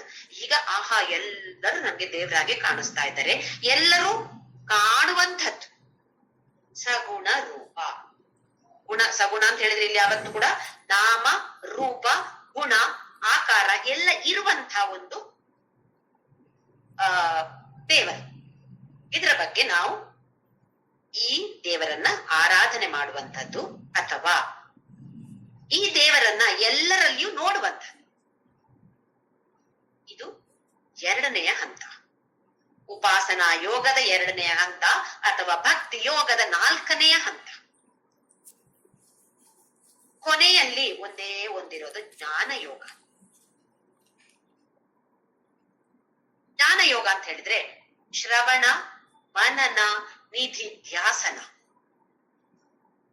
ಇದನ್ನ ಜ್ಞಾನ ಯೋಗ ಅಂತ ಹೇಳುದು ಅಥವಾ ನಿರ್ಗುಣ ಬ್ರಹ್ಮ ಧ್ಯಾನ. ಸಗುಣ ಬ್ರಹ್ಮ ಅಂತ ಹೇಳಿದ್ರೆ ನಾಮ ರೂಪ ಇರುವಂತದ್ದು.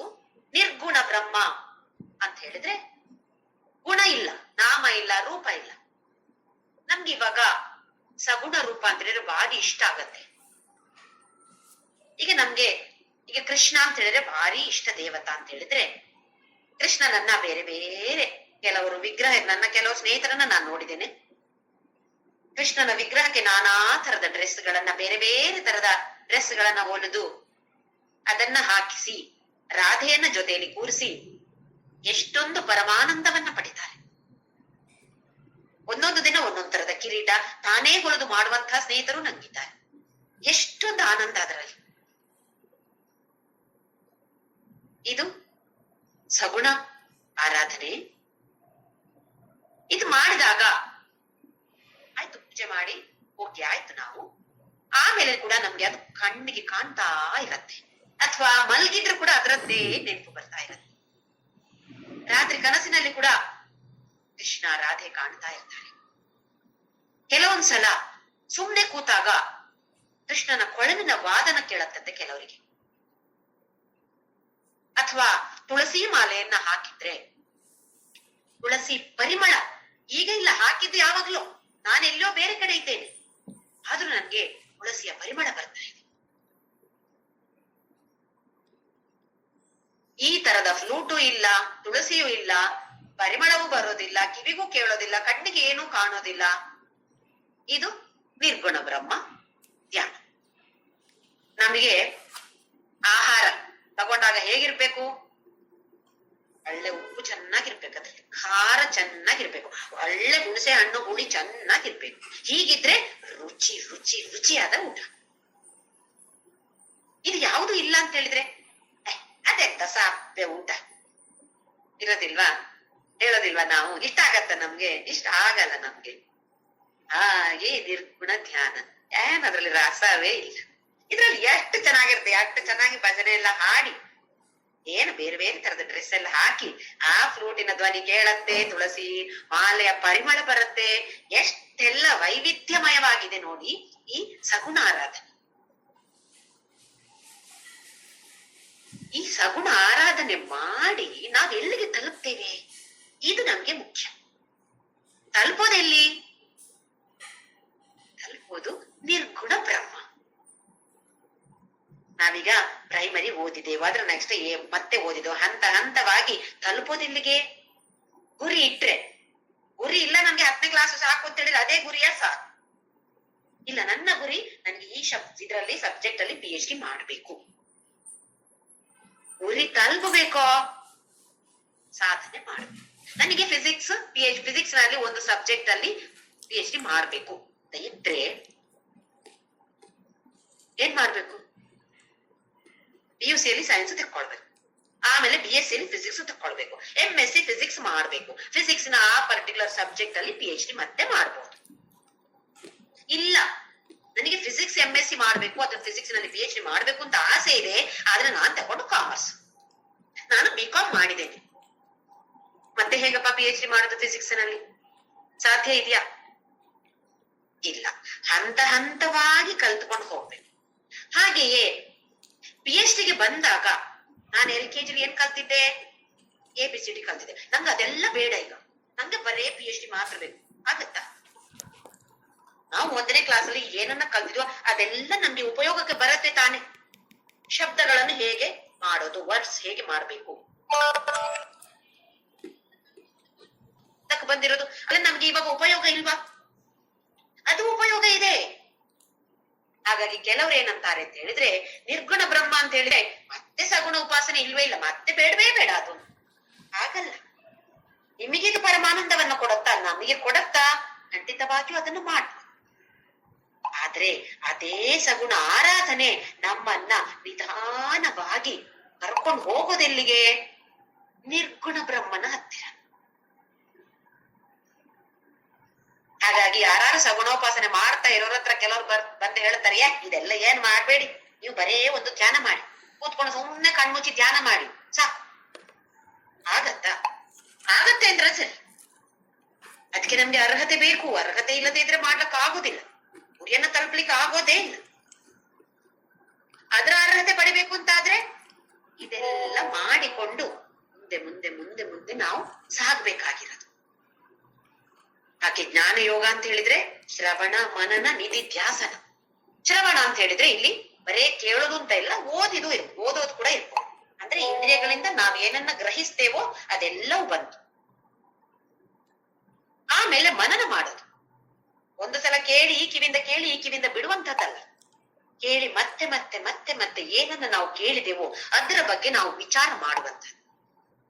ಆಮೇಲೆ ನಿಧಿಧ್ಯಾಸನ, ಅದನ್ನ ನಮ್ಮ ಜೀವನದಲ್ಲಿ ಅಳವಡಿಸಿಕೊಂಡು ಅದು ನಮ್ಗೆ ರಕ್ತಗತವಾಗಿ ಹೋಗ್ಬೇಕು, ಆಟೋಮ್ಯಾಟಿಕ್ ಆಗಿ ಬರ್ಬೇಕು ಅಂತ ಹೇಳೋದಿಲ್ವಾ, ಆ ತರ ಆಗ್ಬೇಕು. ಹೀಗಾದಾಗ ಏನಾಗತ್ತೆ ಅಂತ ಹೇಳಿದ್ರೆ, ನಮಗೆ ಚಿಕ್ಕದಿರುವಾಗ ಇರ್ಬೋದು ಅಥವಾ ಸ್ವಲ್ಪ ದೊಡ್ಡದಾದ್ಮೇಲೆ ಇರ್ಬೋದು, ಯಾವುದೋ ಒಂದು ದುಃಖದ ಸನ್ನಿವೇಶ, ಒಂದಲ್ಲ ನಾನಾ ತರದ ದುಃಖದ ಸನ್ನಿವೇಶಗಳು, ಕಷ್ಟದ ಸನ್ನಿವೇಶಗಳು ನಮ್ಮ ಮನಸ್ಸನ್ನ ನೋಯಿಸಿರ್ತವೆ. ಹೆಚ್ಚಾಗಿ ನೋಡಿದ್ರೆ, ನಾವು ಜೀವನದಲ್ಲಿ ಹಿಂದೆ ತಿರುಗಿ ನೋಡಿದ್ರೆ ನಮ್ಗೆ ಏನು ನೆನಪು ಬರುತ್ತೆ ಹೇಳಿ? ಸುಖದ ಸಂತೋಷದ ಸನ್ನಿವೇಶಗಳು ನಮ್ಮ ಜ್ಞಾಪಕದಲ್ಲಿ ಇಲ್ಲ. ಆದ್ರೆ 25 ವರ್ಷದ ಹಿಂದೆ ನನ್ನನ್ನ ಅವರು ಹೀಗೆ ಅಪಮಾನ ಮಾಡಿದ್ರು, ಅದು ನೆನಪಿದೆ ನನ್ಗೆ. ಈ ಶಬ್ದಗಳನ್ನ ನನ್ನ ಮೇಲೆ ಪ್ರಯೋಗ ಮಾಡಿದ್ದಾರೆ ಅವರು, ಎಲ್ಲರ ಮುಂದೆ. ಅವರು ಅದೇ ಜನರ ಮುಂದೆ ಒಂದ್ಸಲ ಹೊಗಳಿರ್ಬೋದು, ಅದು ನೆನಪಿಲ್ಲ ನನಗೆ. ಆದ್ರೆ ನನ್ಗೆ ಅಪಮಾನ ಮಾಡಿದ್ದು ನನ್ನ ಮನಸ್ಸನ್ನ ನೋಯಿಸಿದೆ, ಅದು ಜ್ಞಾಪಕದಲ್ಲಿ ಇಟ್ಕೊಂಡಿದ್ದೇವೆ ನಾವು. ಈ ತರದ ನೋವುಗಳೆಲ್ಲ ನಮ್ಮ ಹೃದಯದಲ್ಲಿ ಇದ್ದಾಗ ನಮ್ಮ ಮೇಲೆ ಏರೋದು ಕಷ್ಟ ಆಗ್ತಾ ಹೋಗುತ್ತೆ ಈ ಸಾಧನೆಯಲ್ಲಿ. ಹಾಗಾಗಿ ಈ ನಿಧಿಧ್ಯಾಸನ ಅಂತ ಹೇಳೋದು ಏನ್ ಮಾಡತ್ತೆ ಅಂತ ಹೇಳಿದ್ರೆ, ಆ ತರದ ನೋವುಗಳು ಏನೇನಿದೆಯೋ ಅದನ್ನೆಲ್ಲ ನಾವು ವಿಚಾರ ಮಾಡ್ತಾ ಮಾಡ್ತಾ ಮಾಡ್ತಾ ಇದ್ದಾಗ ಇದೆಲ್ಲವನ್ನು ನಾಶ ಮಾಡಿ ಬಿಡತ್ತೆ. ಹಾಗಾಗಿ ನಮ್ಮ ಒಳಗೆ ವಿಚಾರ ಮಾಡುವಂಥದ್ದು ಅತ್ಯಂತ ಮುಖ್ಯ. ನಾವು ಮಾಡ್ತೇವೆ, ಯಾರ ಬಗ್ಗೆ ವಿಚಾರ ಮಾಡ್ತೇವೆ? ಬೇರೆಯವರ ಬಗ್ಗೆ ವಿಚಾರ ಮಾಡೋದು.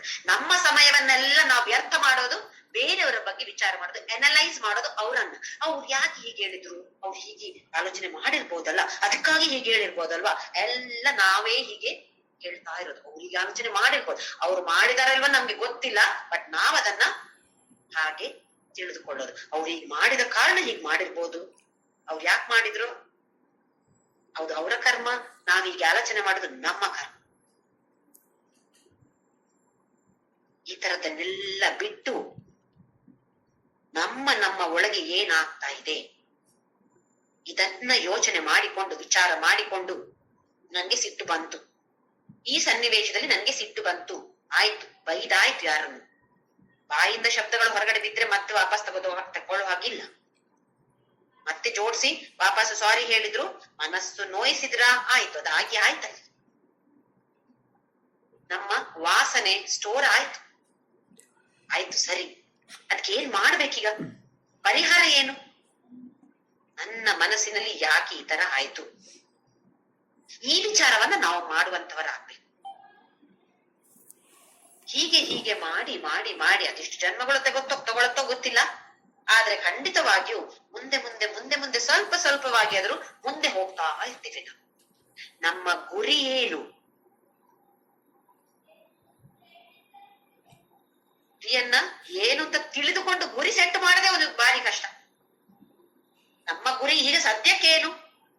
ಲೌಕಿಕ ಗುರಿಗಳೇ, ಲೌಕಿಕ ಕೋರಿಕೆ ಇದೇಳಿದ್ರೆ ಸಾಕಪ್ಪ ನನ್ಗೆ, ಮತ್ತೆ ನಾನು ತೃಪ್ತಿಯ ಜೀವನ ನಂದು ಆಗತ್ತಾ? ಆ ಕೋರಿಕೆ ಈಡೇರಿತು. ಆಯ್ತಪ್ಪ ತಥಾಸ್ತು ಅಂತ ಹೇಳಿದ ದೇವರು. ಆ ಕೋರಿಕೆ ಈಡೇರಿತು. ಮತ್ತೆ ತೃಪ್ತಿಯ ಜೀವನವ? ಮತ್ತೆ ಬೇರೆ ಕಷ್ಟಗಳಿಲ್ವಾ? ಬೇರೆ ದುಃಖಗಳಿಲ್ವಾ ನಮ್ಗೆ? ಇದೆಲ್ಲ ಬರ್ತಾ ಇರತ್ತೆ. ಇದು ಸುಖ ದುಃಖಗಳು ಬರ್ತಾನೆ ಇರತ್ತೆ.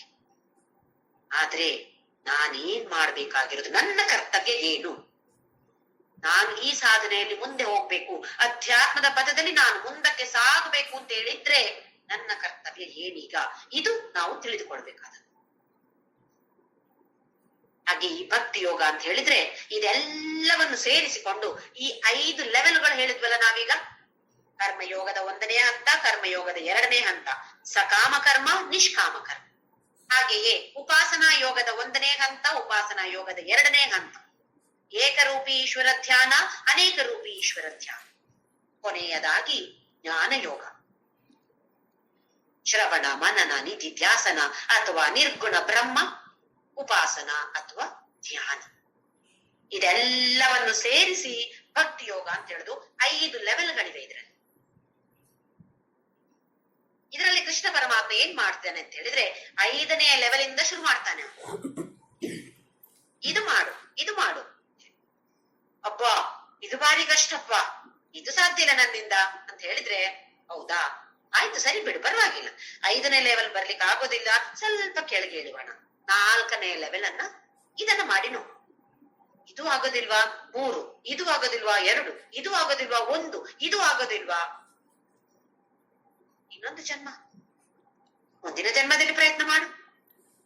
ಇಲ್ಲಪ್ಪ ನಮ್ಗೆ ಇದೆಲ್ಲ ಬೇಡ, ನಮಗೆ ಇದೇ ಜನ್ಮದಲ್ಲಿ ಆಗಬೇಕು ಅಂತ ಒಂದು ದೃಢವಾದ ನಿರ್ಧಾರವನ್ನ ಮಾಡ್ಬೇಕು. ಆಗತ್ತ ಇಲ್ವೋ ಗೊತ್ತಿಲ್ಲ, ಆದ್ರೆ ದೃಢ ನಿರ್ಧಾರವನ್ನ ಮಾಡಿ ಈ ಪಥದಲ್ಲಿ ನಾನು ಖಂಡಿತವಾಗಿ ಮುಂದೆ ಸಾಗಿಯೇ ಸಾಕ್ತೇನೆ, ನಾನು ಮೋಕ್ಷವನ್ನ ಪಡೆದುಕೊಳ್ತೇನೆ ಅಂತ ಹೇಳುವ ಗುರಿಯನ್ನ ನಾವು ಇಟ್ಟುಕೊಂಡ್ರೆ ಖಂಡಿತವಾಗಿಯೂ ನಮ್ಮನ್ನ ಹಿಂದಿನಿಂದ ತಳ್ಳುತ್ತಾ ಇರೋಣ. ಯೋಗ ಈ 5 ಲೆವೆಲ್ ಅನ್ನ ಸೇರಿಸಿ ಹೇಳುವಂತಹದ್ದು.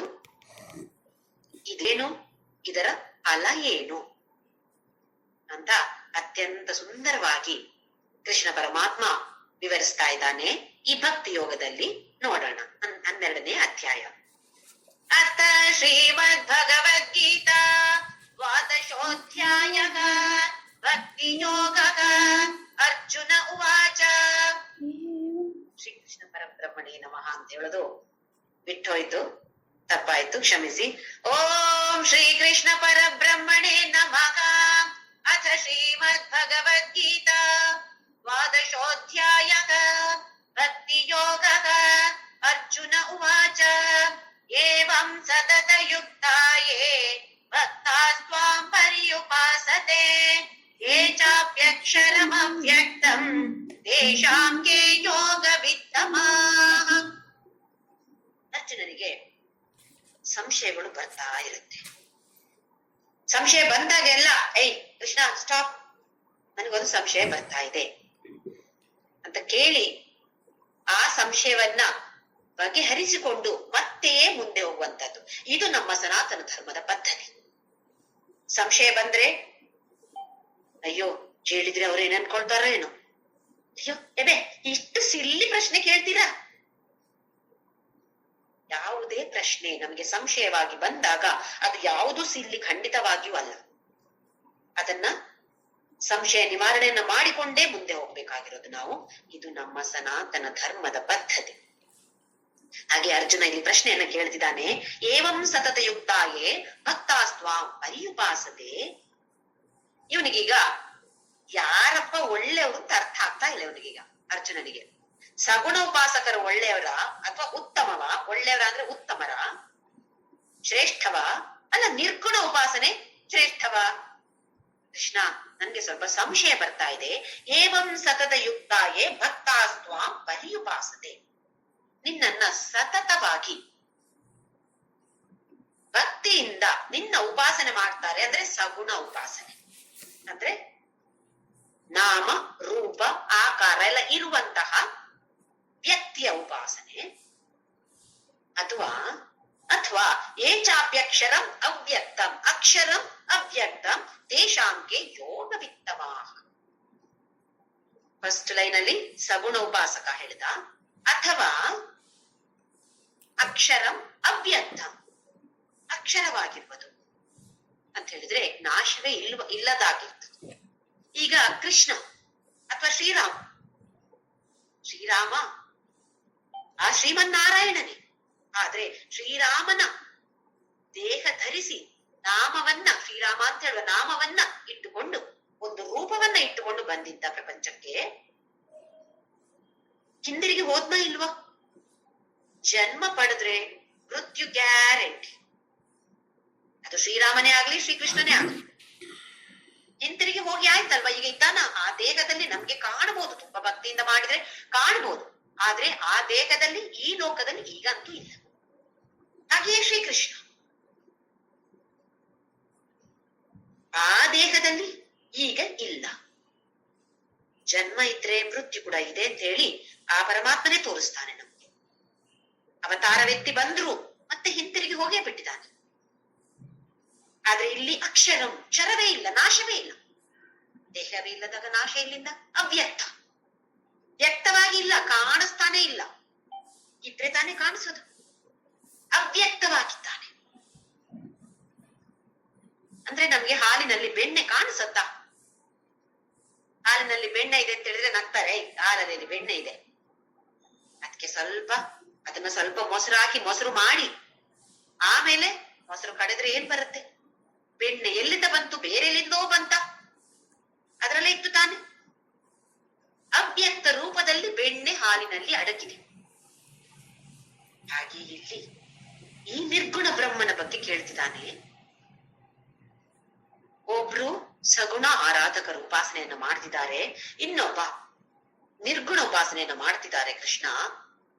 ಈ ಇಬ್ಬರಲ್ಲಿ ಯೋಗ ವಿತ್ತಮರು ಯಾರು ಅಂದ್ರೆ ಶ್ರೇಷ್ಠರು ಯಾರು? ಇವನಾ ಅವನ ಅಂತ ಕೇಳ್ತಿದ್ದಾನೆ. ನಮಗೂ ಈ ತರ ಸಂಶಯ ಬರ್ತಾ ಇರತ್ತಲ್ವಾ, ನಾನು ಯಾವ್ದು ಮಾಡಿದ್ರೆ ಒಳ್ಳೇದಪ್ಪ, ಸಗುಣವೋ ನಿರ್ಗುಣವೋ? ನೋಡೋಣ ಕೃಷ್ಣ ಏನ್ ಹೇಳ್ತಾನೋ. 2ನೇ ಶ್ಲೋಕ.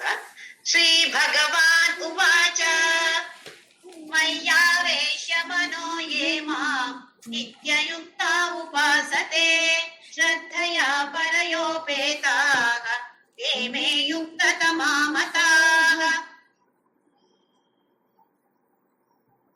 ಕೃಷ್ಣ ಹೇಳ್ತಿದ್ದಾನೆ, ಮೈ ಆವೇಶ ಮನೋ ಯೇ ಮಾಂ ನಿತ್ಯಯುಕ್ತ ಉಪಾಸತೆ. ನನ್ನಲ್ಲಿಯೇ ಮನಸ್ಸನ್ನ ಇಟ್ಟುಕೊಂಡು ನಿತ್ಯ ಶ್ರದ್ಧೆಯಿಂದ ಉಪಾಸನೆ ಮಾಡ್ತಾರೋ, ಶ್ರದ್ಧೆಯ ಪರಯೋಪೇತಾಹ ಅಂತ ಹೇಳಿದ್ರೆ ಎಲ್ಲವೂ ನನ್ನಲ್ಲೇ ಇದೆ ಅಂತ ಹೇಳುವ ಭಾವನೆಯಿಂದ ಯಾರು ಮಾಡ್ತಾರೋ ಅವರು ಎಲ್ಲ ಯೋಗಿಗಳಲ್ಲಿ ಅತ್ಯುತ್ತಮರು ಅಂತೇಳಿ ನನ್ನ ಅಭಿಪ್ರಾಯ. ಕೃಷ್ಣ ಅಂತ ಹೇಳಿದ್ರೆ ತುಂಬಾ ಚೇಷ್ಟೆಗಳನ್ನ ಮಾಡಿದವನು, ತುಂಬಾ ತುಂಟನಾಗಿದ್ದ. ಉತ್ತರ ಕೊಡುವಾಗ ಕೂಡ ಹಾಗೆ ತುಂಟತನದಿಂದ ಉತ್ತರ ಕೊಡ್ತಾನೆ ಅವನು. ಒಂದು ಚೇಷ್ಟೆಯಾಗಿ ಉತ್ತರ ಕೊಡ್ತಿದ್ದಾನೆ. ಏನ್ ಹೇಳ್ತಿದ್ದಾನೆ ಇಲ್ಲಿ? ಯಾರು ನನ್ನನ್ನ ಮನಸ್ಸಲ್ಲಿ ಇಟ್ಟುಕೊಂಡು ನಿತ್ಯಯುಕ್ತ ಉಪಾಸನೆ ಅಂದ್ರೆ ಇಲ್ಲಿ ಸಗುಣ ಆರಾಧನೆಯನ್ನ ಹೇಳ್ತಿದ್ದಾನೆ.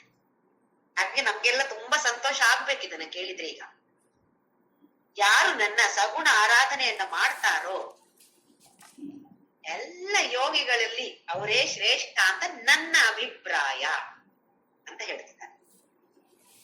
ನಿಜವಾಗಿ ನೋಡಿದ್ರೆ ಕೃಷ್ಣನಿಗೆ ನಗು ಬರ್ತಾ ಇತ್ತಲ್ಲಿ. ಯಾಕೆ ಕೇಳ್ತೀರಾ? ಈ ಪ್ರಶ್ನೆಯೇ ಸರಿಯಲ್ಲ. ನಿರ್ಗುಣ ಆರಾಧಕ ಒಳ್ಳೆಯವನ, ಸಗುಣ ಆರಾಧಕ ಒಳ್ಳೆಯವನ ಅಂತ ಕೇಳುವಂತಹ ಪ್ರಶ್ನೆ ಇದೆಯಲ್ಲ, ಈ ಪ್ರಶ್ನೆಯೇ ಸರಿಯಲ್ಲ. ಉದಾಹರಣೆ ಹೇಳ್ತೀನಿ. ನೀವು ನಮ್ಮ ಮನೆಗೆ ಬಂದಿದ್ದೀರಾ, ನಾನ್ ನಿಮ್ಮ ಹತ್ರ ನಿಮ್ಗೆ ಕಾಫಿ ಬೇಕಾ ಇಲ್ಲ ಕಪ್ ಬೇಕಾ ಅಂತ ಕೇಳ್ತೀನಿ ಅಂತ ಅನ್ಕೊಳ್ಳಿ. ನೀವು ಕಾಫಿ ತಗೋತೀರಾ ಇಲ್ಲ ಕಪ್ ತಗೋತೀರಾ? ಇದು ಯಾವ ತರದ ಪ್ರಶ್ನೆ? ಹೋಲಿಸೋದು ಯಾವುದನ್ನ? ಒಂದೇ ತರ ಇದ್ರೆ ಹೋಲಿಸ್ಬೋದು. ಕಾಫಿ ತಗೋತೀರಾ ಇಲ್ಲ ಟೀ ತಗೋತೀರಾ ಇಲ್ಲ ಜ್ಯೂಸ್ ತಗೋತೀರಾ ಇಲ್ಲ ಮಜ್ಜಿಗೆ ತಗೋತೀರಾ ಅಂತ ಹೇಳಿದ್ರೆ ಎಲ್ಲವೂ ಕುಡಿಯುವಂಥದ್ದು. ಇದರಲ್ಲಿ ನಾನು ಚಾಯ್ಸ್ ಅನ್ನ ಕೊಡ್ತಾ ಅಲ್ವಾ? ಕಾಫಿ ಕುಡಿತೀರಾ, ಕಪ್ಪು ತಗೋತೀರಾ ಅಂತ ಕೇಳಿದ್ರೆ ಇದಕ್ಕೆ ಅರ್ಥವೇ ಇಲ್ಲ. ಸ್ವಲ್ಪ ಬುದ್ಧಿ ಕಡಿಮೆ ಆಗಿದೆ ಇವರಿಗೆ ಅಂತ ಅನ್ಕೋತೀವಿ. ಇನ್ನೊಂದು ಉದಾಹರಣೆ ಹೇಳ್ಬೇಕು ಅಂತ ಇದ್ರೆ, ನೀವು ಸೀರೆ ಉಟ್ಕೋತೀರಾ ಇಲ್ಲ ಬ್ಲೌಸ್ ಹಾಕೋತೀರಾ? ಇದಕ್ಕೆ ಅರ್ಥ ಇದೆಯಾ ಈ ಪ್ರಶ್ನೆಗೆ? ಇಲ್ವಲ್ಲ. ಬೇಕು, ಎರಡು ಬೇಕು.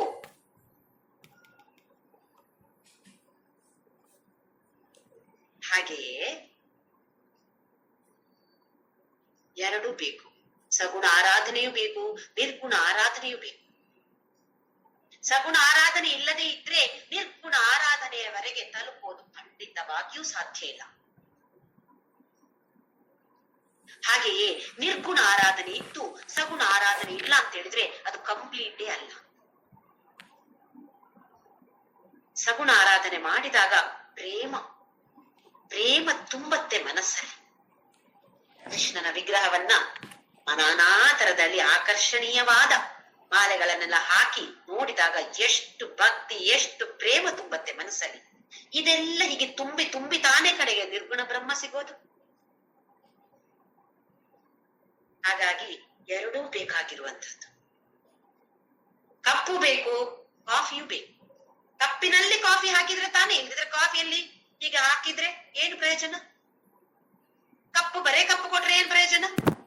ಕಪ್ಪಲ್ಲಿ ಏನು ಇಲ್ಲ. ಇದು ತಗೊಂಡಿದ್ದು ಕೊಟ್ರೆ ಏನ್ ಪ್ರಯೋಜನ? ಎರಡು ಬೇಕು ಅಲ್ವೇ? ಹಾಗೆ ಸಗುಣ ಆರಾಧನೆ ಮಾಡಿ ಹಂತ ಹಂತವಾಗಿ ನಿರ್ಗುಣ ಬ್ರಹ್ಮವನ್ನ ತಲುಪುವಂತಹ ಗುರಿಯನ್ನ ನಾವೆಲ್ಲರೂ ಇಟ್ಕೊಳ್ಬೇಕು.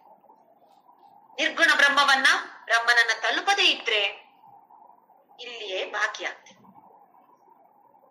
ಈ ಜನ್ಮದಲ್ಲಿ ಅಲ್ಲದೆ ಇದ್ರು ಮುಂದಿನ ಜನ್ಮದಲ್ಲಾದ್ರೂ ಮುಂದೆ ಹೋಗೇ ಹೋಗ್ತೀವಿ. ಇದನ್ನು 6ನೇ ಅಧ್ಯಾಯದಲ್ಲಿ ನಾವು ಕಲ್ತುಕೊಂಡಿದ್ದೀವಿ ಧ್ಯಾನ ಯೋಗದಲ್ಲಿ. ಕೆಲವರು ಹುಟ್ಟಿದಾಗಿಂದ ಅವರಿಗೆ ಬೇರೆ ಯಾವುದರ ಬಗ್ಗೆ, ಲೌಕಿಕ ವಿಚಾರದ ಬಗ್ಗೆ ಅವರಿಗೆ ಯಾವ ಉತ್ಸಾಹವೂ ಇರುವುದಿಲ್ಲ. ಯಾವತ್ತು ನೋಡಿದ್ರು ಎಲ್ಲೋ ದೃಷ್ಟಿ ಇರುತ್ತೆ ಅವರದು. ಕೆಲವರು ಅವರನ್ನ ಅವಧೂತರು ಅಂತ ಹೇಳ್ತಾರೆ. ಅದೆಲ್ಲ ಹಿಂದಿನ ಜನ್ಮದಿಂದ ಪಡ್ಕೊಂಡು ಬಂದಿರುವಂತದ್ದು. ಆ ಸಗುಣ ಆರಾಧನೆ ಎಲ್ಲ ಮಾಡಿ ಆಗಿದೆ ಅವರು. ಈಗ ಹುಟ್ಟಿದಾಗಿಂದ ಅವರು ನಿರ್ಗುಣ ಬ್ರಹ್ಮದಲ್ಲಿ ಲೀನವಾಗಿದ್ದಾರೆ. ಹಾಗೆ ನಾವು ಕೂಡ ಹಿಂದಿನಿಂದ ತಗೊಂಡು ಬಂದಿದ್ದೇವಲ್ಲ ಬ್ಯಾಗ್ ಅನ್ನ, ದೊಡ್ಡ ಬ್ಯಾಗ್ ಅನ್ನ. ಅದೇ ತಾನೇ ನಾವೀಗ ನಮ್ಗೆ ಕೆಲಸ ಮಾಡ್ತಾ ಇರೋದು. ಇನ್ನೂ ನಮ್ಗೆ ಒಳ್ಳೆ ಕೆಲಸ ಮಾಡ್ಬೇಕು ಅಂತ ಇದ್ರೆ ಪ್ರಯತ್ನವನ್ನ ಮಾಡ್ಬೇಕು. ಮುಂದಕ್ಕೆ ಹೋಗ್ಬೇಕು ಅಂತ ಇದ್ರೆ ಈ ತರದ ಪ್ರಯತ್ನವನ್ನ ಮಾಡ್ಲೇಬೇಕು. ಕೃಷ್ಣ ಇಲ್ಲಿ ಏನ್ ಹೇಳ್ತಾನೆ ಅಂತ ಹೇಳಿದ್ರೆ, ಈ 2ನೇ ಶ್ಲೋಕದಲ್ಲಿ ಸಗುಣ ಆರಾಧನೆ ಎತ್ತಿ ಹಿಡಿತಾ ಇದ್ದಾನೆ ಕೃಷ್ಣ. ಸಗುಣ ಆರಾಧಕರು ಯೋಗಿಗಳಲ್ಲಿ ಉತ್ತಮರು, ಯೋಗಿಗಳಲ್ಲೆಲ್ಲ ಅತ್ಯುತ್ತಮ ಅಂತ ನನ್ನ ಅಭಿಪ್ರಾಯ. ಅಯ್ಯಾವೇಶ್ಯ ಮನೋಯೇಮ ನಿತ್ಯಯುಕ್ತ ಉಪಾಸತೆ ಶ್ರದ್ಧೆಯಿಂದ ಪರಯೋಪೇತಾಹ ದೇವೇ ಯುಕ್ತ ತಮಾಮತಾಹ.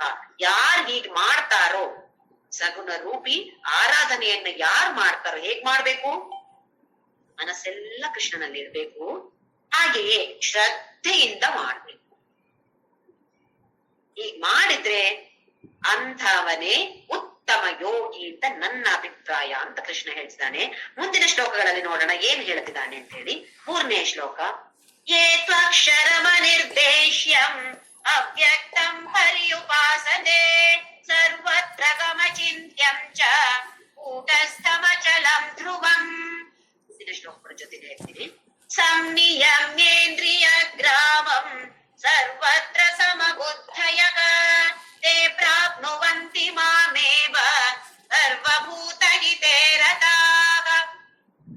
2ನೇ ಶ್ಲೋಕದಲ್ಲಿ ಸಗುಣ ಆರಾಧಕರು ಅತ್ಯುತ್ತಮ ಯೋಗಿ ಅಂತ ನನ್ನ ಅಭಿಪ್ರಾಯ ಅಂತ ಹೇಳ್ದ. ಈಗ ಈ ಶ್ಲೋಕಗಳಲ್ಲಿ ನನ್ನನ್ನ ಯಾರು ಸೇರ್ತಾರೆ? ನನ್ನನ್ನ ಬಂದು ಸೇರುವವರು ಜ್ಞಾನಿಗಳು ಮಾತ್ರ ಅಂತ ಹೇಳ್ತಿದ್ದಾನೆ. ಅಂದ್ರೆ ಏನರ್ಥ? ಸಗುಣ ಆರಾಧನೆಯನ್ನ ಮುಗಿಸಿ ಇದನ್ನು ತಿಳಿದುಕೊಳ್ಳಬೇಕು. ಹಾಗಾದ್ರೆ ಮಾತ್ರ ನಾವು ಅವನನ್ನ ಸೇರಬಹುದು ಅಂತ ಹೇಳಿ. ಆತ್ಮಬೋಧದಲ್ಲಿ ಆದಿಶಂಕರಾಚಾರ್ಯರು ತುಂಬಾ ಸುಂದರವಾಗಿ ಹೇಳ್ತಾರೆ, ಜ್ಞಾನ ಇಲ್ಲದೆ ಇದ್ರೆ ಅಸಾಧ್ಯ, ಅದ್ವೈತ ಅಸಾಧ್ಯ. ದ್ವೈತ, ನಾವು ಸಗುಣ ಆರಾಧನೆ ಮಾಡುದು ಅಂತ ಹೇಳಿದ್ರೆ ದ್ವೈತ. ಏನು ದ್ವೈತ ಅಂತ ಹೇಳಿದ್ರೆ ರಾಮ ಬೇರೆ ನಾನು ಬೇರೆ, ಕೃಷ್ಣ ಬೇರೆ ನಾನು ಬೇರೆ, ಸಾಯಿಬಾಬಾ ಬೇರೆ ನಾನು ಬೇರೆ. ನಾನು ಸಾಯಿಬಾಬನನ್ನು ಆರಾಧನೆ ಮಾಡುದು, ನಾನು ಕೃಷ್ಣನನ್ನು ಆರಾಧನೆ ಮಾಡುದು ಅಂತ ಹೇಳಿದ್ರೆ ಕೃಷ್ಣ ಬೇರೆ ನಾನು ಬೇರೆ ಆಯ್ತು. ಇದು ದ್ವೈತ. ದ್ವೈತ ಮತದ ಸಿದ್ಧಾಂತ ಏನು? ನಾನು ಬೇರೆ ಪರಬ್ರಹ್ಮ ಬೇರೆ ಅಂತ ಹೇಳುದು ದ್ವೈತ ಮತದ ಸಿದ್ಧಾಂತ. ಅದ್ವೈತ ಮತ ನಾನು ನೀನು ಇಬ್ರು ಬೇರೆ ಬೇರೆ ಅಲ್ಲ. ಇದನ್ನೇ ಆದಿಶಂಕರಾಚಾರ್ಯರು ಆತ್ಮಬೋಧದಲ್ಲಿ ಹೇಳ್ತಾರೆ. ಈ ಜ್ಞಾನ ಇಲ್ಲದೆ ಇದ್ರೆ ಮೋಕ್ಷ ಅಸಾಧ್ಯ. ಆ ಹಂತಕ್ಕೆ ಬರಬೇಕು ಅಂತ ಇದ್ರೆ ಅರ್ಹತೆ ಬೇಕು. ಆ ಅರ್ಹತೆಯನ್ನ ಪಡಬೇಕು ಅಂತ ಇದ್ರೆ ಸಗುಣ ಆರಾಧನೆ ಬೇಕು. ಹಾಗಾಗಿ ಎರಡು ಬೇಕು. ಇಲ್ಲಿ ಏನ್ ಹೇಳ್ತಿದಾನ ನೋಡೋಣ. ಏತ್ವಕ್ಷರಂ ಅನಿರ್ದೇಶಂ ಅವ್ಯಕ್ತಂ ಪರ್ಯುಪಾಸತೆ. ಯಾರು ಈ ಅಕ್ಷರವಾದ ಅಂದ್ರೆ ನಾಶವೇ ಇಲ್ಲದಂತಹ ಅನಿರ್ದೇಶ, ವರ್ಣನೆ ಮಾಡಲು ಅಸಾಧ್ಯವಾದಂಥದ್ದು. ವರ್ಣನೆ ಯಾಕೆ ಮಾಡಬಾರ್ದು? ವರ್ಣನೆ ಏನು ಮಾಡೋದು? ಏನು ಇಲ್ಲ ಅಲ್ಲಿ. ಹೇಗೆ ವರ್ಣನೆ ಮಾಡೋದು?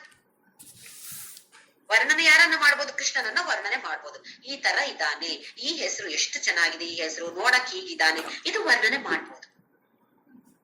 ಏನೂ ಇಲ್ಲ, ನಿರ್ಗುಣ ಇಲ್ಲ, ಆಕಾರ ಇಲ್ಲ, ಗುಣ ಇಲ್ಲ, ಆಮೇಲೆ ರೂಪ ಇಲ್ಲ, ನಾಮ ಇಲ್ಲ, ಏನಂತ ವರ್ಣನೆ ಮಾಡೋದನ್ನ? ಹಾಗಾಗಿ ಅನಿರ್ದೇಶ.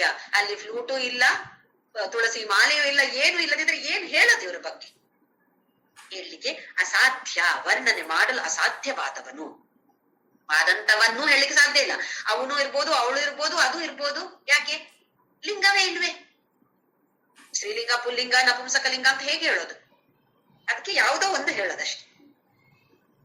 ಅವ್ಯಕ್ತಂ, ವ್ಯಕ್ತವೇ ಆಗ್ಲಿಲ್ಲ ಇಲ್ಲಿ.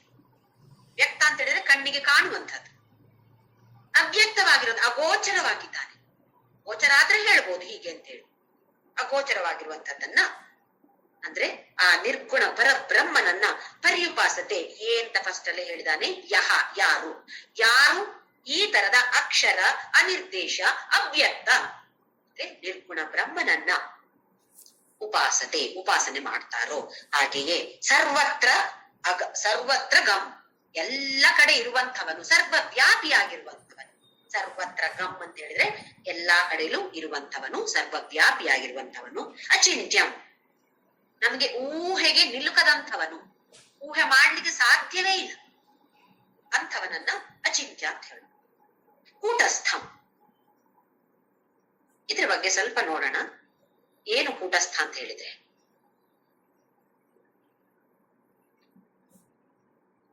ನಮ್ಗೆ ಎಲ್ಲದಕ್ಕೂ ಒಂದು ಅಡಿಪಾಯ ಬೇಕು. ನಮ್ಗೆ ಇವಾಗ ಚಿಕ್ಕದಿರುವಾಗ ಹೀಗಿದ್ದೆ, ದೊಡ್ಡದಾದ್ಮೇಲೆ ಸ್ವಲ್ಪ ಸಮಯದಲ್ಲಿ ನನ್ಗೆ ಎಲ್ಲ ನೆನ್ಪಿದೆ, ಇದೆಲ್ಲ ಹೇಗ್ ಸಾಧ್ಯ? ಯಾವುದೋ ಒಂದು ಅಡಿಪಾಯ ಅಲ್ಲಿ ನಿರಂತರವಾಗಿ ಹಾಗೇ ಇದೆ.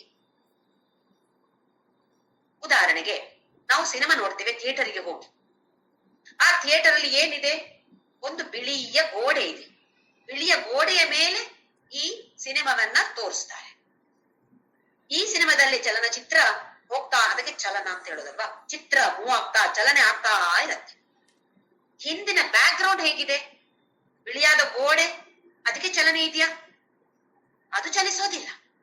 ಅದು ಅಲ್ಲಿ ಹಾಗೇ ಇದೆ. ಅದರ ಮೇಲೆ ಇದನ್ನ ತೋರಿಸೋದು, ಇದು ಚಲನೆ ಆಗ್ತಾ ಇರತ್ತೆ. ಈಗ ನಾವು ಒಂದು ಊಹೆ ಮಾಡೋಣ, ಹಿಂದಿನ ಗೋಡೆ ಕೂಡ ನಡೀತಾ ಆ ಕಡೆ ಈ ಕಡೆ ಮೂವ್ ಆಗ್ತಾ ಇರತ್ತೆ, ಚಲನೆಯಲ್ಲಿದೆ. ನಮ್ಗೆ ಏನಾದ್ರೂ ಅರ್ಥ ಆಗ್ಬೋದಾ?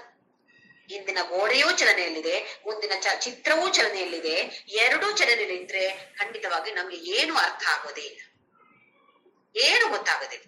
ಹಾಗೆಯೇ ಇಲ್ಲಿ ಕೂಡ ಒಂದು ಚಲನೆ ಇಲ್ಲದಂಥದ್ದು ಯಾವುದೋ ಒಂದಿದೆ. ಯಾವುದದು? ಅದೇ ಪರಬ್ರಹ್ಮ, ಅದೇ ಆತ್ಮ. ಆದ್ರೆ ನಮ್ಮ ಗಮನಕ್ಕೆ ಅದಿನ್ನೂ ಬಂದಿಲ್ಲ. ಇದನ್ನ ಕೂಟಸ್ಥ ಅಂತ ಹೇಳೋದು. ಯಾವುದು ಚಲನೆ ಇಲ್ಲದೆ ಅಲ್ಲಿ ಸುಮ್ಮನೆ ಇದೆಯೋ, ಸಾಕ್ಷಿ ಭಾವದಿಂದ ಇದೆಯೋ, ಅದಿರೋ ಕಾರಣ ನಮ್ಗೆ ಬೇರೆಲ್ಲ ನೆನಪಿದೆ ಅಥವಾ ಬೇರೆಲ್ಲ ಗೊತ್ತಾಗ್ತಾ ಇದೆ. ನದಿಯ ನೀರು ಹರಿದು ಹೋಗ್ತಾ ಇದೆ. ಹೇಗೆ? ಅಡಿಯಲ್ಲಿ ಏನೋ ಒಂದಿದೆ ಅಲ್ವಾ? ಅಡಿಯಲ್ಲಿ ಭೂಮಿ ಇದೆ. ಆ ಗ್ರೌಂಡ್, ಆ ನೆಲ ಇಲ್ಲದೆ ಇದ್ರೆ ನೀರೆಲ್ಲಿ ಹರಿದು ಹೋಗೋದು? ಅದು ಕೂಟಸ್ಥಾಳಿ, ಅಲ್ಲಾಡದೆ ಅದು ಹಾಗೇ ಇದೆ. ಇನ್ನೊಂದು ಅರ್ಥ ಏನು ಅಂತ ಹೇಳಿದ್ರೆ, ಚಲನೆಯಲ್ಲಿ ಇಲ್ಲದೆ ಇರುವಂತ ಅಂತ ಹೇಳಿದ್ರೆ ಏನು ಬದಲಾವಣೆ ಇಲ್ಲದೆ ಇರುವಂತದ್ದು. ಇದಕ್ಕೆ ಕೂಡ ಕೂಟ ಅಂತ ಹೆಸರು, ಕೂಟಸ್ಥ. ನಮಗೆಲ್ಲ ಬದಲಾವಣೆಗಳಿಲ್ವೇ? ಮೊದಲೇನಾಗಿದ್ದೆವು? ಅವ್ಯಕ್ತವಾಗಿದ್ದೆವು. ಆಮೇಲೆ ಹುಟ್ಟಿದೆವು. ಅವ್ಯಕ್ತವಾಗಿರುವಂತಕ್ಕೆ ಅಸ್ಥಿ ಅಂತ ಹೇಳ್ತೀವಿ, ಇರುವಂತಹದ್ದು. ಕಾಣ್ತಾ ಇರ್ಲಿಲ್ಲ ಯಾರಿಗೂ, ಇದ್ದೆವು. ಆಮೇಲೆ ಜಾಯತೆ, ಹುಟ್ಟಿದೆವು. ಆಮೇಲೆ ಸ್ವಲ್ಪ ಸ್ವಲ್ಪ ಬೆಳಿತಾ ಹೋದೆವು. ಆಮೇಲೆ ಬೆಳವಣಿಗೆ, ಕಂಟಿನ್ಯೂಸ್ ಬೆಳವಣಿಗೆ ನಮ್ಗೆ ಇಲ್ಲ. ಆಮೇಲೆ ಒಂದು ಸ್ವಲ್ಪ ವಯಸ್ಸಾದ್ಮೇಲೆ ಬೆಳವಣಿಗೆ ಇಲ್ಲ. ಆಮೇಲೆ ಬದಲಾವಣೆ ಆಗ್ತಾ ಹೋಗುತ್ತೆ. ಇನ್ನೇ ಇದ್ದಾಗೆ ನಾವಿವತ್ತಿಲ್ಲ. ಆಮೇಲೆ ಬದಲಾವಣೆ ಆಗ್ತಾ ಆಗ್ತಾ ಆಮೇಲೆ ಕ್ಷೀಣತೆ ಅಂತ ಹೇಳಿ ಕ್ಷೀಣ ಆಗ್ತಾ ಹೋಗುತ್ತೆ. ವಯಸ್ಸಾದಾಗೆ ಎಲ್ಲ ಕ್ಷೀಣ ಆಗತ್ತೆ. ಬುದ್ಧಿಯು ಕ್ಷೀಣ ಆಗತ್ತೆ, ದೇಹವು ಕ್ಷೀಣ. ಆಮೇಲೆ ವಿನಶ್ಯತಿ, ನಾಶ ಅಥವಾ ಸಾವು. ಈ ತರದ 6 ಬದಲಾವಣೆಗಳು ಎಲ್ಲರಿಗೂ ತಪ್ಪಿದ್ದಲ್ಲ. ಈ ಬದಲಾವಣೆಗಳು ಇಲ್ಲದೆ ಇರುವಂಥವನು ಯಾರು? ಅದು ಕೂಟಸ್ಥ. ಸಗುಣ ಕೃಷ್ಣನನ್ನ ತಗೊಳ್ಳಿ. ಅವನು ಅವ್ಯಕ್ತವಾಗಿದ್ದ, ಹುಟ್ಟಿದ, ಬೆಳೆದ, ಬದಲಾವಣೆ ಆದ, ಕ್ಷೀಣ ಆದ, ಸತ್ ಹೋದ, ವಾಪಸ್ ಹೋದ. ನಿರ್ಗುಣ ಕೃಷ್ಣ ಯಾವ ಬದಲಾವಣೆ ಇಲ್ಲ, ಹುಟ್ಲೇ ಇಲ್ಲ. ಹುಟ್ಟಿದ್ರೆ ತಾನೇ ಬೆಳೆಯೋದು, ಬದಲಾವಣೆ ಆಗೋದು, ಕ್ಷೀಣ ಆಗೋದು, ಸತ್ತು ಹೋಗೋದು. ಹುಟ್ಲೇ ಇಲ್ಲ. ಅಂತಹ ಪರಬ್ರಹ್ಮ ಹೆಸರು ಕೂಟಸ್ಥ. ಕೂಟಸ್ಥಂ ಅಚಲಂ, ಚಲನೆ ಇಲ್ಲದೆ ಇರುವಂತಹದ್ದು. ಯಾವ ಬದಲಾವಣೆ ಇಲ್ಲ, ಯಾವ ಮೂವ್ಮೆಂಟ್ ಇಲ್ಲ. ಆ ಕಡೆ ಹೋಗೋದಿಲ್ಲ, ಈ ಕಡೆ ಹೋಗೋದಿಲ್ಲ. ಧ್ರುವಂ, ಧ್ರುವ ಅಂತ ಹೇಳಿದ್ರೆ ಶಾಶ್ವತವಾಗಿರುವಂತ. ಎಷ್ಟೆಲ್ಲ ವಿಚಾರಗಳನ್ನ ಹೇಳಿದೆ ನೋಡಿ. ಅಕ್ಷರ, ಅನಿರ್ದೇಶ, ಅವ್ಯಕ್ತ, ಸರ್ವತ್ರಗಂ, ಅಚಿಂತ್ಯ, ಕೂಟಸ್ಥಂ, ಅಚಲಂ, ಧ್ರುವಂ. 8 ವಿಧದಲ್ಲಿ ಪರಬ್ರಹ್ಮ ಅಂದ್ರೆ ಏನು ಅಂತ ಹೇಳಿ ಹೇಳ್ಕೊಂಡು ಕೃಷ್ಣ ಪರಮಾತ್ಮ ಅರ್ಜುನನಿಗೆ. ಮುಂದಿನ ಶ್ಲೋಕ 4ನೇ ಶ್ಲೋಕ. ಇದರ ಜೊತೆಯಾಗಿ ಹೇಳೋಣ ಅಂತ ಅನ್ಕೊಂಡಿದ್ದೆ, ಆದ್ರೆ ಸಮಯದ ಅಭಾವದಿಂದ ಮುಂದಿನ ಶ್ಲೋಕವನ್ನ ಮತ್ತೆ ಮುಂದಿನ ವಾರ ತಗೊಳ್ಳೋಣ. ನಮಗೆ ಸಗುಣ ಆರಾಧಕರು ಹೆಚ್ಚಿನವರು. ಅಯ್ಯೋ, ಸಗುಣ ಆರಾಧನೆ ಒಳ್ಳೇದಲ್ವಾ? ಹಾಗಾದ್ರೆ ನಿರ್ಗುಣವೆಯಾ? ಖಂಡಿತವಾಗಿಯೂ ಯಾರು ಈ ತರದ ಸಂಶಯ ಪಡಬೇಕಾದ ಅವಶ್ಯಕತೆ ಇಲ್ಲ. ಹೇಗೆ ನಮ್ಗೆ 10ನೇ ಕ್ಲಾಸಿಗೆ ಹೋಗ್ಬೇಕು ಅಂತ ಇದ್ರೆ, ಅಥವಾ ಮುಂದಿನ ವಿದ್ಯಾಭ್ಯಾಸ ಬೇಕು ಅಂತ ಇದ್ರೆ 1ನೇ ಕ್ಲಾಸು 2ನೇ ಕ್ಲಾಸು ತರಗತಿನ ನಾವು ಕಲಿಲೇಬೇಕು. ಈ ಕಲಿಬೇಕು, ಅಥವಾ ABCD ಕಲ್ತು ತಾನೇ ಮುಂದೆ ಮುಂದೆ ಮುಂದೆ ಮುಂದೆ ಹೋಗೋದು. ಹಂತ ಹಂತವಾಗಿ ಮುಂದೆ ಹೋಗ್ಬೇಕು. ಒಂದೇ ಸಲಕ್ಕೆ ನಾನು 10ನೇ ಕ್ಲಾಸ್ ಓದ್ತೇನೆ, PhD ಮಾಡ್ತೇನೆ ಅಂತ ಹೇಳಿದ್ರೆ ಯಾರಿಗೂ ಆಗೋದಿಲ್ಲ. ಹಾಗೆಯೇ ಹಂತ ಹಂತವಾಗಿ ವಿಚಾರವನ್ನ ತಿಳಿದುಕೊಂಡು ನಮ್ಮ ಒಳಗೆ ವಿಚಾರವನ್ನ ಮಾಡಿಕೊಂಡು ಬೇರೆಯವರ ಬಗ್ಗೆ ವಿಚಾರ ಮಾಡೋದನ್ನ ಖಂಡಿತವಾಗಿ ನಾವೆಲ್ಲರೂ ಇನ್ನು ಸ್ವಲ್ಪವಾಗಿ ಆದ್ರೂ ಕಡಿಮೆ ಮಾಡಿಕೊಂಡು ಬರ್ಬೇಕು. ಒಂದೇ ಸಲಕ್ಕೆ ಸಾಧ್ಯ ಆಗೋದಿಲ್ಲ. ಆದ್ರೆ ಖಂಡಿತವಾಗಿಯೂ ಪ್ರಯತ್ನ ಮಾಡಿದ್ರೆ ಸ್ವಲ್ಪವಾಗಿ ಆದ್ರೂ ಕಡಿಮೆ ಮಾಡಿ ನನ್ನ ಬಗ್ಗೆ ನಾನು ವಿಚಾರ ಮಾಡ್ಬೇಕು. ಇಷ್ಟರವರೆಗೆ ನಾನು ಗಮನವೇ ಹರಿಸಿಲ್ಲ ಆ ಕಡೆ. ಈ ತರದ ವಿಚಾರವನ್ನ ಸ್ವಲ್ಪವಾಗಿ ಮಾಡಿ ಈ ಅಧ್ಯಾತ್ಮ ಪದದಲ್ಲಿ ಸಾಧನೆಯನ್ನ ಮಾಡಿ ಪ್ರಯತ್ನ ಪೂರ್ವಕವಾಗಿ 100% ನಾವು 100% ನಾವು ನಮ್ಮ ಪ್ರಯತ್ನವನ್ನ ಮಾಡಿ ಖಂಡಿತವಾಗಿಯೂ ಎಲ್ಲರೂ ಕೂಡ ಭಗವದ್ಗೀತೆ ಅರ್ಥವನ್ನ ತಿಳಿದುಕೊಂಡು ನಾನೇನ್ ಮಾಡ್ಬೇಕಾಗಿರೋದು ಈಗ ಅಂತ ಹೇಳೋ ವಿಚಾರವನ್ನ ಮಾಡಿಕೊಂಡು ಎಲ್ಲರೂ ಜೊತೆಯಾಗಿ ಮುಂದಕ್ಕೆ ಸಾಗೋಣ. ಓಂ ಶ್ರೀ